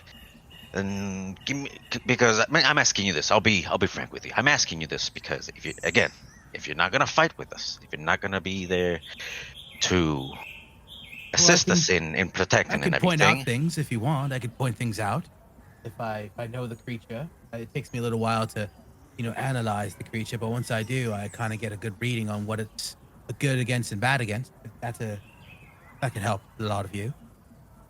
See, I like that you're telling me this. You're being honest, and I like that. But you're gonna have to convince more than just me. And as I point to the other three, he's like, you're gonna have to convince them. I like what you're telling me this, but I put the book back in Tristan's hand. Convince him. That's how we'll. Ladies and gentlemen, my name is Volothrop Gardem. I'm a well-renowned known bard amongst the land. I'm probably more renowned than anyone you've ever heard of, outside of maybe your friend Oliver Green of mine, Oliver Green. And so I'm here humbly asking you to allow me to take you on an adventure while I point out and, fill my book with more information. I see I'm on a thirst for knowledge, and knowledge is what I thrive on. So if you guys are afraid of me pulling my weight, I will not be of adherence to you. Think of me as more of just a way to make you understand any monsters you come across in battle. Like Sir Tristan goes, all right. You know what? I'm thinking of taking you on, but here's the ground rules. We're only going from point A to point B. So in this case, from the port to Camp Righteous or wherever we're headed, and then back. We are not going to do an extended trip into the jungle. As far as I'm concerned, according to your buddy over there, you are still green in this jungle as a guide. So we cannot trust you to take you outside of, we can only do short treks. We cannot go deep into the jungle with you just yet. Consider this your probationary period. Right. So Does we'll that go, sound fair? right. So Fair? I guess we'll go to Fort Polarian, and if you like it, then you guys will take me to Camp Righteous. So here's the benefit to you guys, right? You guys have a cheap guide, and you don't need you know, for me to worry about being weird. And I just get to take notes, and I get to guide you guys down. Camp Righteous is not that far. I mean, it is pretty far, if I'm gonna be real. However, Camp Righteous is on the river, and so we could just take a boat, and a boat is way more safe than trekking through the jungle on foot. All right. Sounds fair enough. All right. So, A fucking boat. Great. where are we going to be going? Are we going to camp? Are we going to Fort Polarian? For now, let's go to the tavern and let's meet up with our clients. We've been hired for a job, and I think they're going to want to meet you before we go anywhere. Welcome back. Our party has decided to go to Thundering Lizard with their new guide, Volo, and they are meeting with their client, Udra, at the Thundering Lizard. So, let us go to the Thundering Lizard, shall we?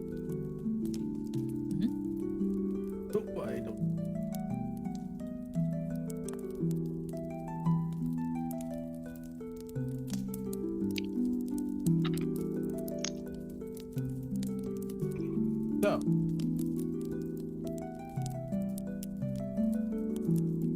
Swamp.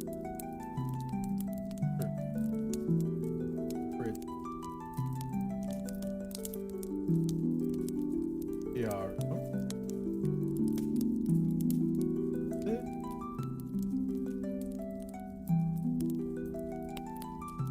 We also with us first guy.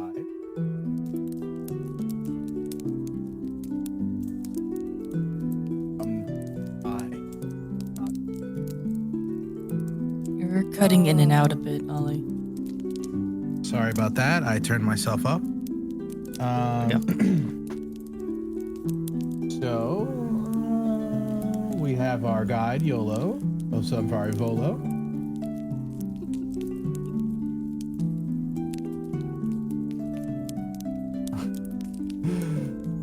He looks so ridiculous.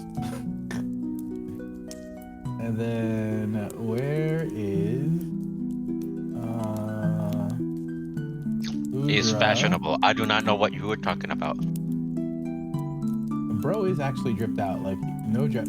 He is like if he's like equivalent of wearing like hype beast. Like that's how good his like he's like wearing like Balenciaga pants, like annoying ass Gucci shirt. Like bro is like flexing on how rich he is. And I mean, if you guys are keen to that type of lifestyle, then you notice it. If not, he just looks like he's wearing horrid clothing. It's ugly, disgusting clothing. Yaro's in the second category there. This guy looks like a fucking idiot. Why is he dressed like that? This is high fashion. Ridley definitely sees it, but also is like, this guy has no business being in a jungle. You have a very valid concern. It's like Sir Tristan Ridley and Yarrow are both like, Sir Tristan doesn't trust him, but he's willing to give him a chance because he's worked with some clowns before and they turned out all right. So he's at the Order of the Cog. He's accepted some weird people before, so he's always been the guy to give people a chance. Thom has seen bards before. He goes, "This guy's like a bard." Reminds me of that dumbass Oliver.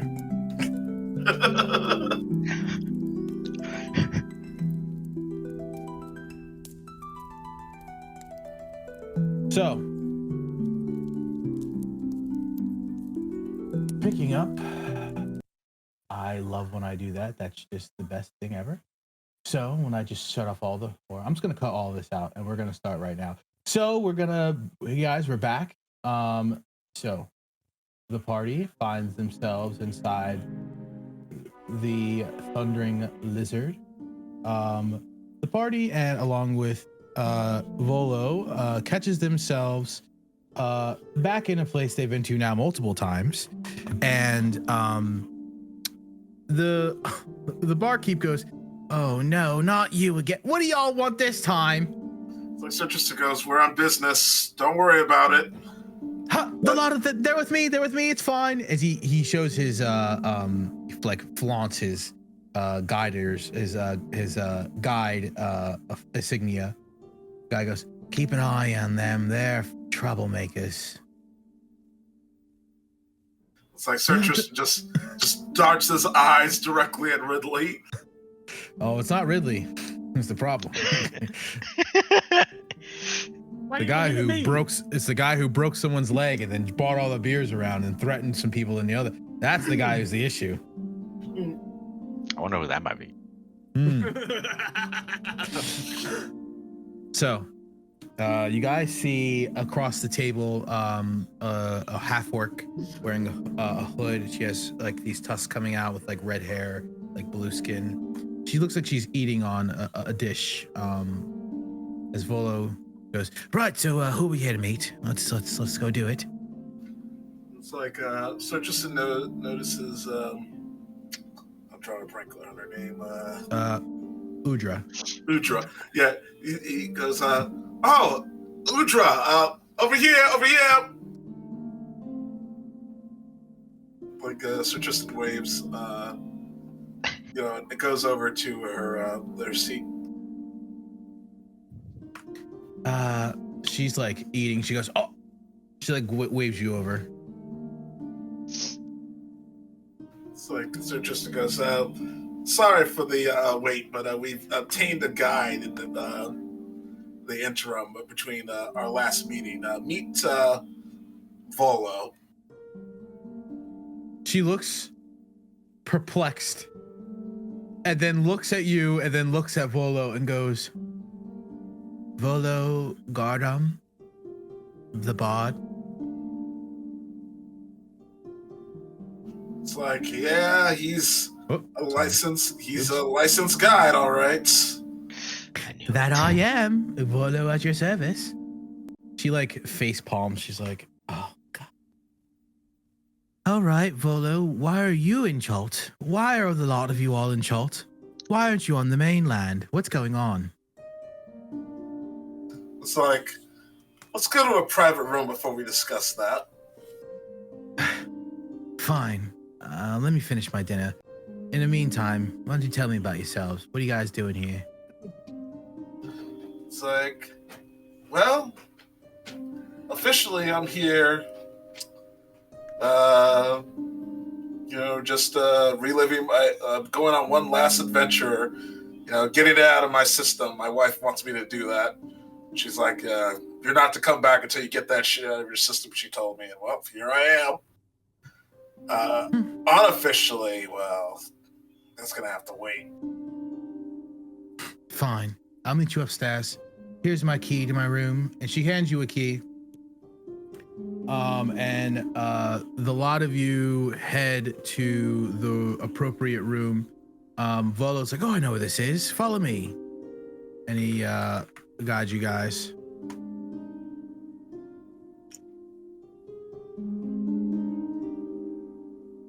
Yara isn't nothing. She's just brooding. As she does. Well, this bar is fancy enough that at least I know he's not going to get fucking lost. Are you guys following him? That I'll gets a chuckle out of her. I am, yes. Following. Yes. Okay, Yeah. so if you guys want to do it yourselves, you can do it, or I can take you. But if you want to do it yourselves, feel free to explore through the hotel or through the tavern. Yara's also a little reluctant to go back upstairs.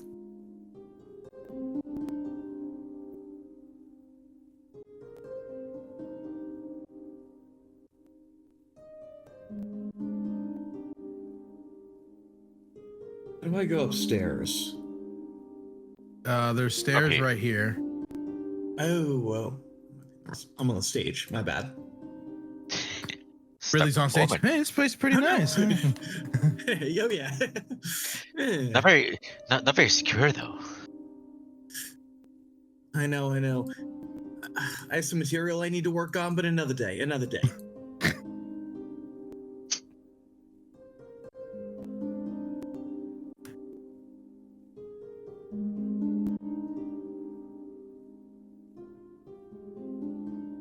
So if you guys see, there's these doors on here. Some of them are locked, but if they're unlocked, you can click on them and open them. Okay, Cool. Ridley, at this corner, he would like to be a little stealthy. Just for funsies. He doesn't want, he took his time, so... Okay, Ridley, give me a stealth check. But you'd never ask. Okay, you believe yourself to be stealthy. What are we doing? I just kind of wanted to look around this corner and see if there are...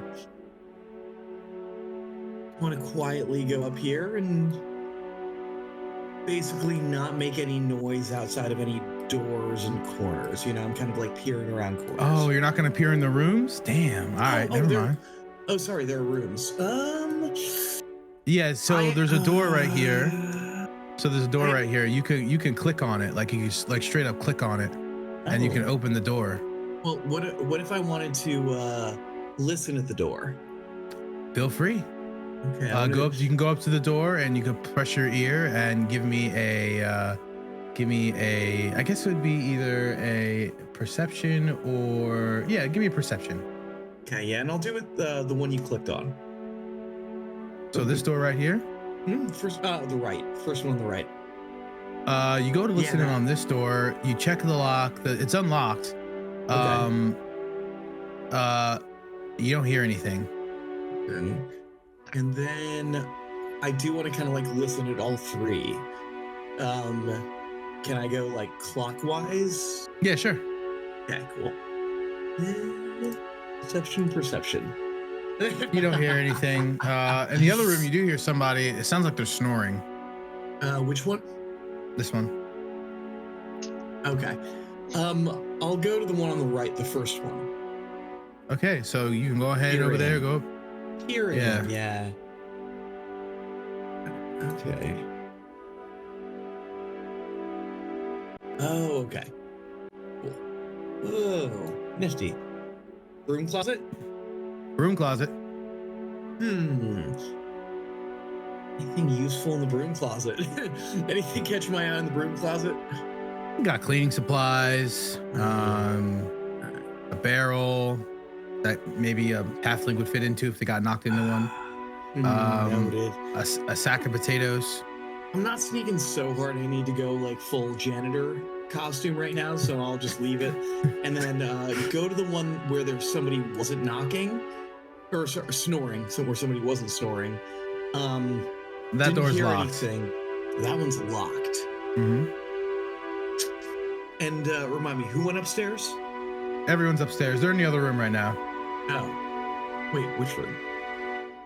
You can continue going down the hallway. There's more to the upstairs. My bad. All right. Fine. I won't rob somebody's random room. Oh, I was allow you to. That door was just locked. I was thinking about it. All right. Ridley comes in. Rogue. I have standards. Yeah, Ridley comes in a little upset. Hey, Ridley. All right, what I miss? Oh, well, hello there, young sir. By the way, what are a lot of your names? My name's Volo, like I've said 3-4 times now, but I don't know a lot of yours. What can I call you? Like, well, I'm Sir Tristan. And yes, that's your Sir Tristan. Sir Tristan of Virbus. All right. Got a self-celebrity here. Though you look a little worse for wear, Tristan. It looks like you've aged. Yeah, that's what they tell me. The age claims all. Well, except for some races, but for us, the normal folk, the age claims all. Not if you use magic. You can actually slow down your aging process, like myself. I look merely over 35, but I'm actually 89. It's amazing. I was like, right. Some of the fellow monks in my monastery were, I don't know, 80, 90. They look barely above 20, 30. Interesting. Anyways, so you guys like to gamble? So Tristan goes, no, not particularly. In walks Udra. Right. Thank you a lot for joining me. She sits down on the bedside. So, what are we doing? I need an escort to Camp Righteous. And you got Rolo here, I guess. So what's next? So Tristan goes, before we begin, you should know I was planning to write a letter to High Command, you guys from the mainland, speaking about the Flaming Fists, let's just call it extracurricular activities. They've been accused by the Syntharm as well as a bunch of others in town of stealing from merchant ships from anywhere that is not Baldur's Gate, or they're colluding with pirates. God. A look of "you gotta be fucking kidding me" is coming across her face. She goes, I am not here. Oh, now I gotta have to dispute this. I gotta really talk to the Order of the Gauntlet first, because, to be honest, there is a thought of mutiny, and now you're telling me that there might be mutiny, and so now I have to deal with that, and that is making me very, very upset. I was hoping they were just lost, and we can go fucking find them and make sure they're okay. Let me deal with... write your note, write your letter.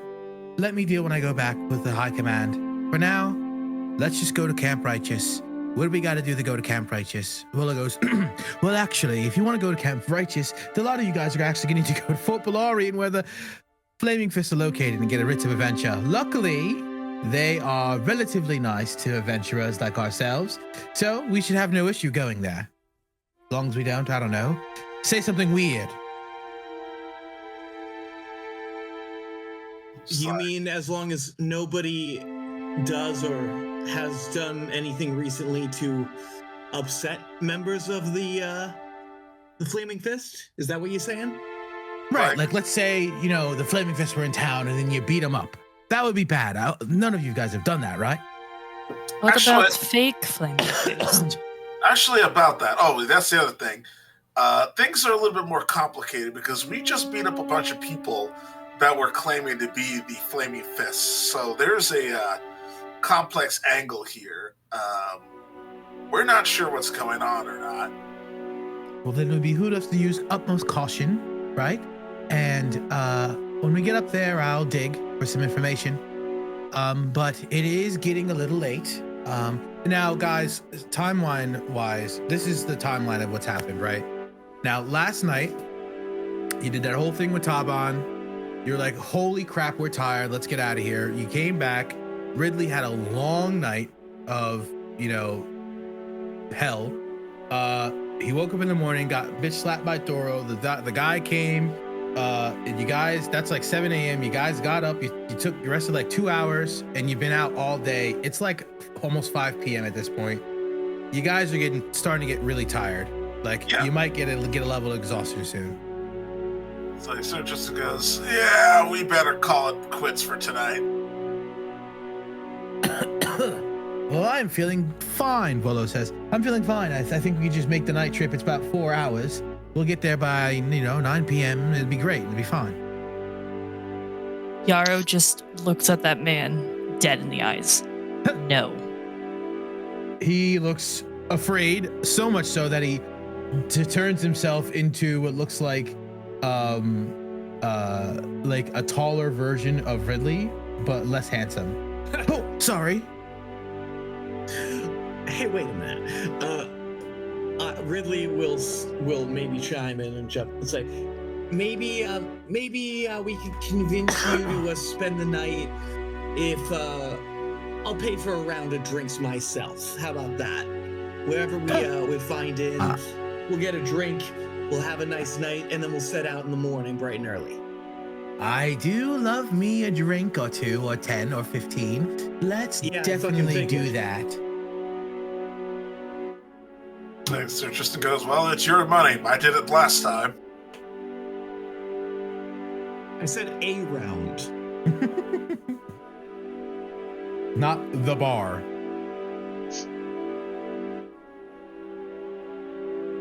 Yarrow just puts her hand on her forehead.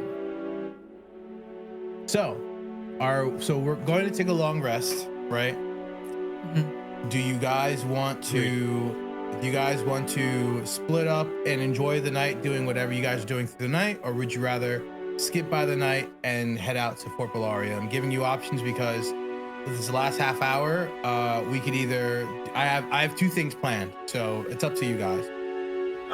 Sir Tristan will he wants to spend the the night what's it called maybe he'll talk to Volo about his adventures or whatever.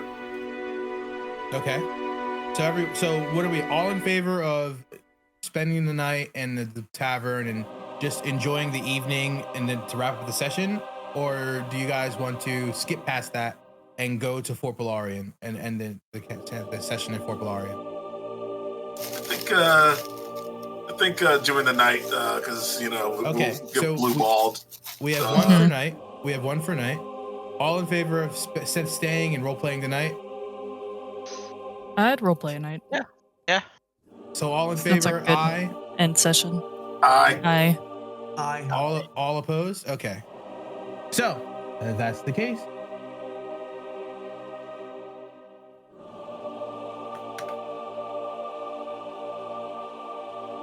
Oh, Sir.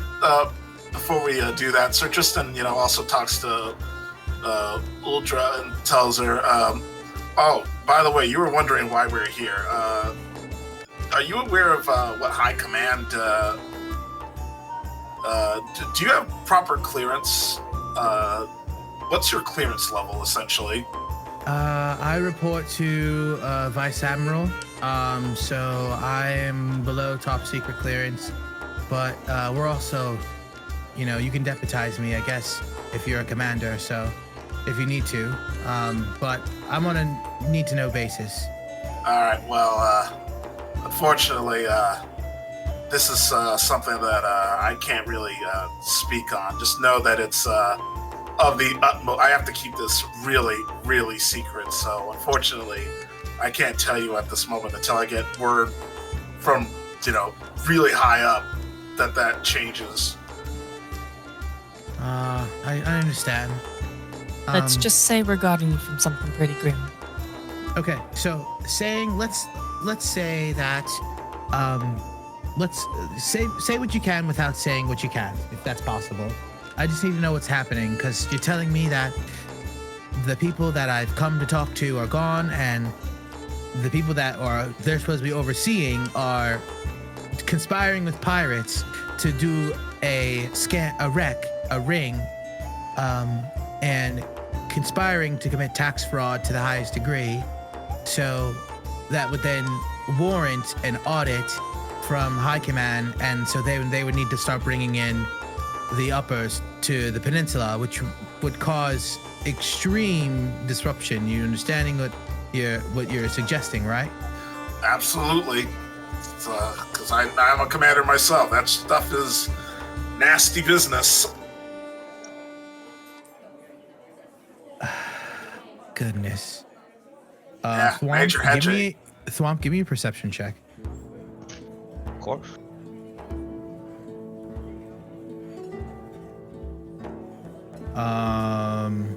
So Thwomp, you hear footsteps rumble in the room next to you. The wall is thin. You heard someone like footsteps start running away. You hear a door open, and then the door slams shut, and then someone running down the hallway.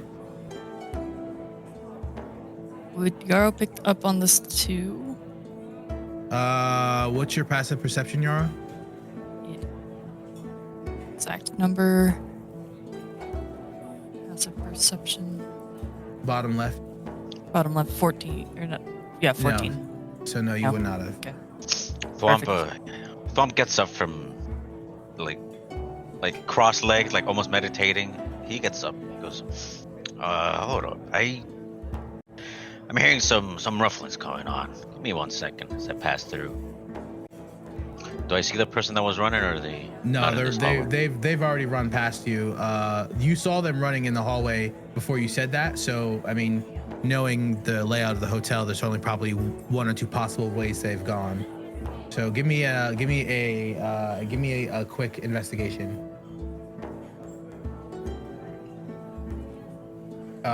So you didn't see him. It's really up to you. You'd have to decide which way you're gonna go. There's two windows and there's the hallway. Well, the windows don't look tampered with. No, they don't. I'm gonna go back down the stairs, considering that the door opened before I heard the running. I'm just gonna try to hear for maybe the footsteps again. You don't hear anything, but there are two rooms here. Can I listen in on this one? So, I mean, you can check the door if you want. I mean, you can physically do it if you want. If you can't open it, it's locked. And then if it's locked, you can listen in if you'd like. I'm gonna try to open it. Yeah, so to open it, you just left click like normal. Like this one, you open and close. See that? Yeah. It's locked. Right. Thought it was open. Right. And so give me a perception check.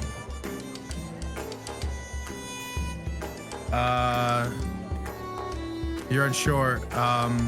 You don't really hear anything. I knock on it, just toom, toom, toom, toom, toom. Is everything all right? Anyone there? No response. Quickly, and anyone else doing anything right now? Yaro's going to eye Swamp leaving. Kind of debating if that's also her cue to get out. She's honestly kind of just looking for an excuse to leave because she doesn't want to loiter here. All right, Yara, what are you doing? She's gonna poke out and All right. start looking for Thwomp. Kind of like, Right. where did he run off to?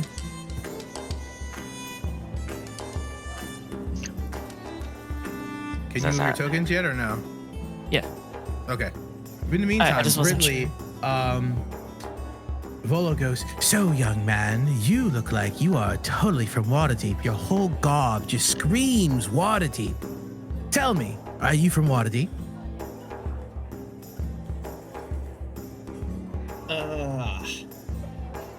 I mean, this Yeah, jacket is I'm from from, South Waterdeep itself. As he looks at your coat, your turncoat, which you did get it in South Waterdeep. Yeah.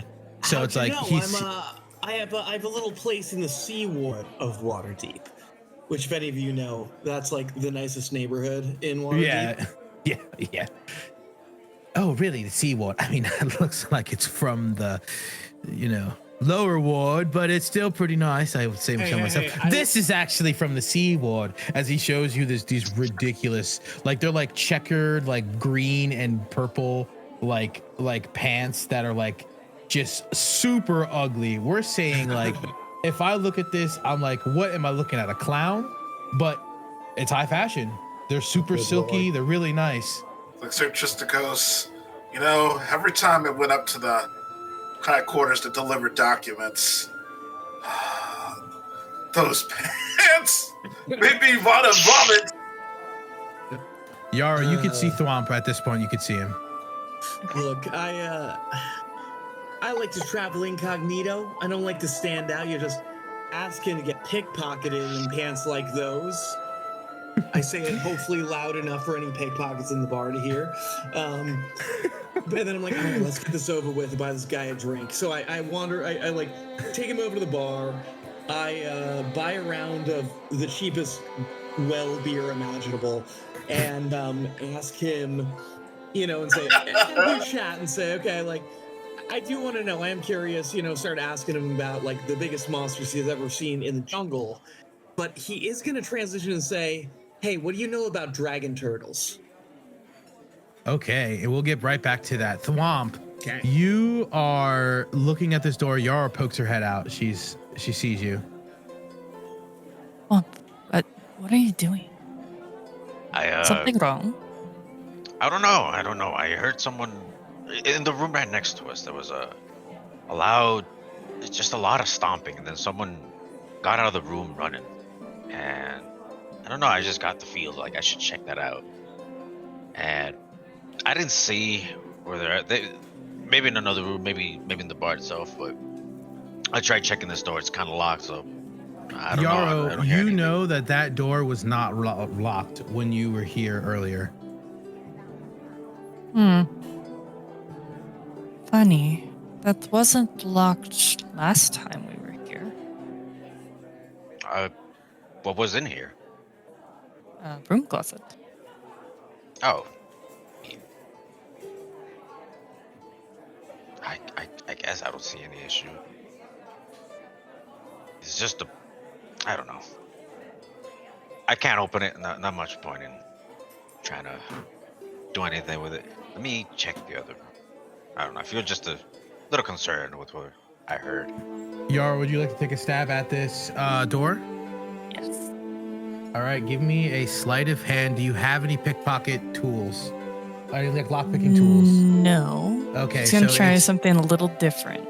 Okay, give me what you got. She's gonna lean up against the door.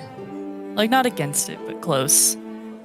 Speaking just loud enough that if someone was on the other side that they could hear her. But not, like, alarming the entire bar or anything like that. I know you're in there. You really should just come out. It'll be a lot easier for you that way. You hear nothing. Give me a persuasion check. Straight roll. Oh boy.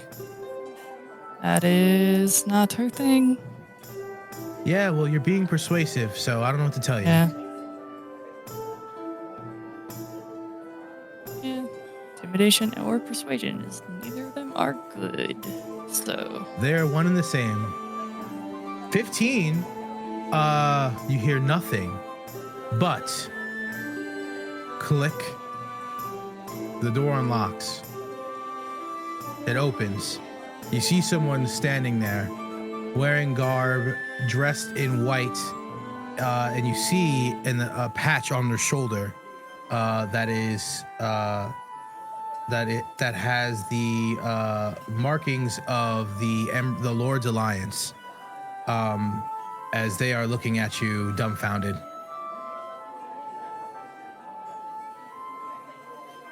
he's gonna Okay. kind of once again elbow thwomp. Oh, you got it. Were you the one making that ruckus? The guy's just staring at you as he moves over slightly. He's being very cautious. Listen, guys, I don't want any problems, okay? Just let me go, and we're not gonna have any issues. All right? Look, you didn't sound. I had no suspicion of shiftiness. Now you sound very shifty. I just got out of my room because I heard a lot of commotion. Now are you gonna be telling me what this was about, or do I have to assume that you did something bad? I'm just in a broom closet because I'm scared for my life. I heard that I was under attack by monsters. Insight, both of you.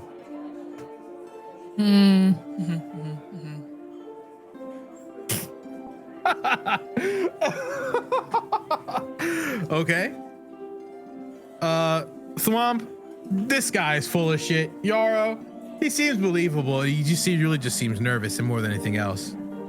Monsters, you say? Mm-hmm. What I hope you're not kind of referring to us. Yeah. He looks at both of you. Yarrow, you're shifted. Your body is now changing, and your white hair has gone has more contrast. It's now gold, and your long fur is shedded. So you have a lot of skin showing right now. You do still have some of your lynx fur patches, and your skin is no longer silky white. It's now like tan, like gold. As your body's now gotten used to the heat, you don't really feel the same as it was when you first got here. It took you about a day to get used to. Okay. Noted. I don't really know monsters. That's kind of rude. I wouldn't call a lot of. I don't even know what you are to be. Listen, I just gotta go home. You want to take a guess? What you say? I want to know what you think I am now. Now I'm kind of curious. You piqued my interest. I would just say a lycanthrope of maybe a were-raven, maybe, in beast form, and you are a half-afflicted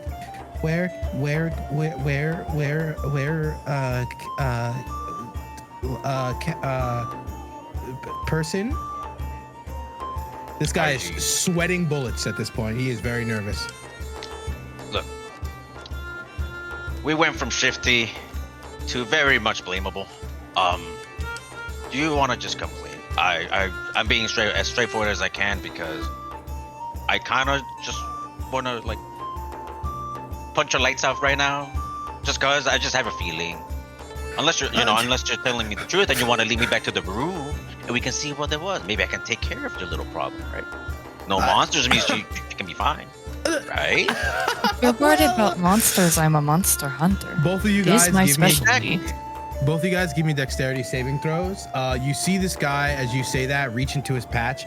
He has what looks like a smoke bomb. Give me dexterity saving throws. And you know what? I'm sorry. Yeah, dexterity saving throws. Go. Yeah, go ahead. 9. Okay. 23. He throws down a smoke bomb. You're able to dodge the smoke. You're able to jump back. Thwomp, you got blasted. You are incapacitated, which means you can't take any movement. You can't take any actions, and you can't. I believe you can't move. No, and I believe you can't do any reactions. As he tries to run by you and then run out the door, Yara, go ahead and give me acrobatics to run and chase this guy down. He is booking it out of the bar at this point. Oh, by the way, can everybody else hear this? Because that sounds very loud. Would be very loud, right? Everyone heard a poof, and everyone sees this person dressed in this garb straight booking it to the door. However, keep in mind, it's very loud in here. There's a band playing. There's a bunch of people in here. You guys are drinking at the bar talking. Actually, you heard the poof, but this guy is still running for it. Sertrison was upstairs. He wasn't, downstairs or whatever. Were you guys not talking to Volo at the bar buying him a drink? No, he was still. I'm assuming he was still in the private rooms with whatever it was. He didn't. Okay. Ridley went downstairs. Wait. So this is important because maybe I'm mistaken. Is Ridley and Volo downstairs buying a drink, drinking right now? Yeah, they're downstairs by themselves. So Tristan was upstairs. Is that correct, Ridley? Ridley is downstairs at the bar having a drink with Volo. Okay. All right, Tristan, you hear the poof. Udra seems unafflicted. She does not care at all. She's laying in her bed with her hand over her face like, oh my God, I just got a fucking political nightmare thrown on my fucking lap. It's like Sertrison gets up from his chair. It's like, what the hell was that? He bursts out the room. Yara, give me acrobatics 8. Yara, he has slipped you. He's gone. Did Sertrison see him run by? Too late for you, Tristan. Tristan, you do go outside and you do see Yara down the stairs. You see a bunch of smoke, and it looks like she started running, and then, but right now there's a huge smoke bomb. I would say like this big. Does Sertrison know what kind of smoke bomb that was? Like, probably not offhand. Well, you do work with artificers, but probably not offhand after the fact. Maybe if you saw it detonate, you would know. But you're definitely familiar with a powder bomb. This is a pepper bomb. Like, basically, you just got to cover your nose and you're good. Yeah. Okay. So Sertristen goes, all right, Yaru, what did you people do? Sir Tristan, goes, and wait a minute, where the hell is Ridley? I'm sorry, where the hell is Thwomp? Thwomp's right there. He's just choking on the ground. She's also cursing under her breath, and she slams her hand into the side of the wall. Like, not hard, but just like a damn it. Damn. Again? Ridley goes, all right, what happened? There was a man. Thwomp heard him crashing around. He sniffed him out of the broom closet, but he threw the bomb and ran. Definitely seems very suspicious. So he was wearing something of the Lord's Alliance. So Tristan goes, oh, hell no. What'd you say, Ridley? I was just curious what Ridley saw, if anything. Again, so Ridley was unfortunately buying a drink for Volo, and Volo was yapping his fucking ear off just non-stop. He's the type of guy that just talks for 45 minutes straight about nothing, but won't shut the fuck up for 2 seconds to let you respond. So by the time he's done, you're like, bro, you just said 50 fucking things. I can't even respond to what you're saying. Oh, I know that guy. So did I see the person run behind me? Maybe you saw somebody run behind him quick. It's very loud it's very loud in the bar. Like I said, there's a full band playing. It's very packed in here. You're getting yapped to. You might have heard the smoke bomb go off, maybe, but you definitely didn't notice the guy running out. Yeah.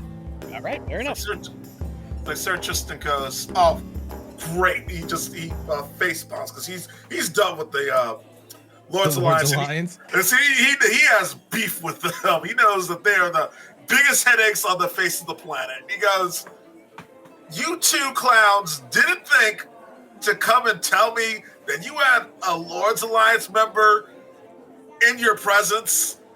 Oh, this is about the worst case thing that could happen. Flop is squealing. Yeah. Yaro's gonna kind of help Thwomp back up to his feet. It's like Sir just Yes. goes, like, remember that sting. That is the Lord's Alliance for you. He walks out and he's like, all right, we need to have a meeting about this because whenever the Lord's Alliance are involved, bad things happen. Always. Yaro is gonna help Thwomp down, but also is like kind of rushing him. She wants to get downstairs to see if she can collect any information on where the hell this guy maybe went. Yeah, let's do that. Look, I heard you. Not really. Let's just get this guy. Cough it out. We have a rat to hunt. It's like, not just a rat, a mega rat. It's like Sir just goes, let's find Ridley and let's get him on the action. It's like Sir Tristan walks over and he sees Ridley and Volo. You know, Ridley's getting his ear talked off, and he goes, and Sir Tristan rudely interrupts and he goes, "All right, I'm sure this conversation is riveting, but Ridley, we have a problem." Well, it goes, well, actually, I was just getting into the intricacies of how you do artificery between a magic dog and a magic beam. I'm sure it's fascinating. I've dealt with artificers, sure, but Tristan grabs Ridley, but we have bigger problems. So if you don't mind, have a nice night. Ridley, come with us because we have a bigger problem than this. Yes, sir. Bigger problems. We'll talk tomorrow. And then I'll like walk up with Tristan and say, "Oh, thank God, that's a great spot. You should use that more often. Jeez, nice one." It's like, unfortunately, this is all too real. We have the Lord's Alliance spying on us, and they just ran out of the building. We need to find that man and quick. I don't know what they have planned. I just know it's never good. Thwomp is just going down the stairs like, come away, we got a cat. So I'm just still coughing down. And that is where we will end for tonight. Hey. Let's get it.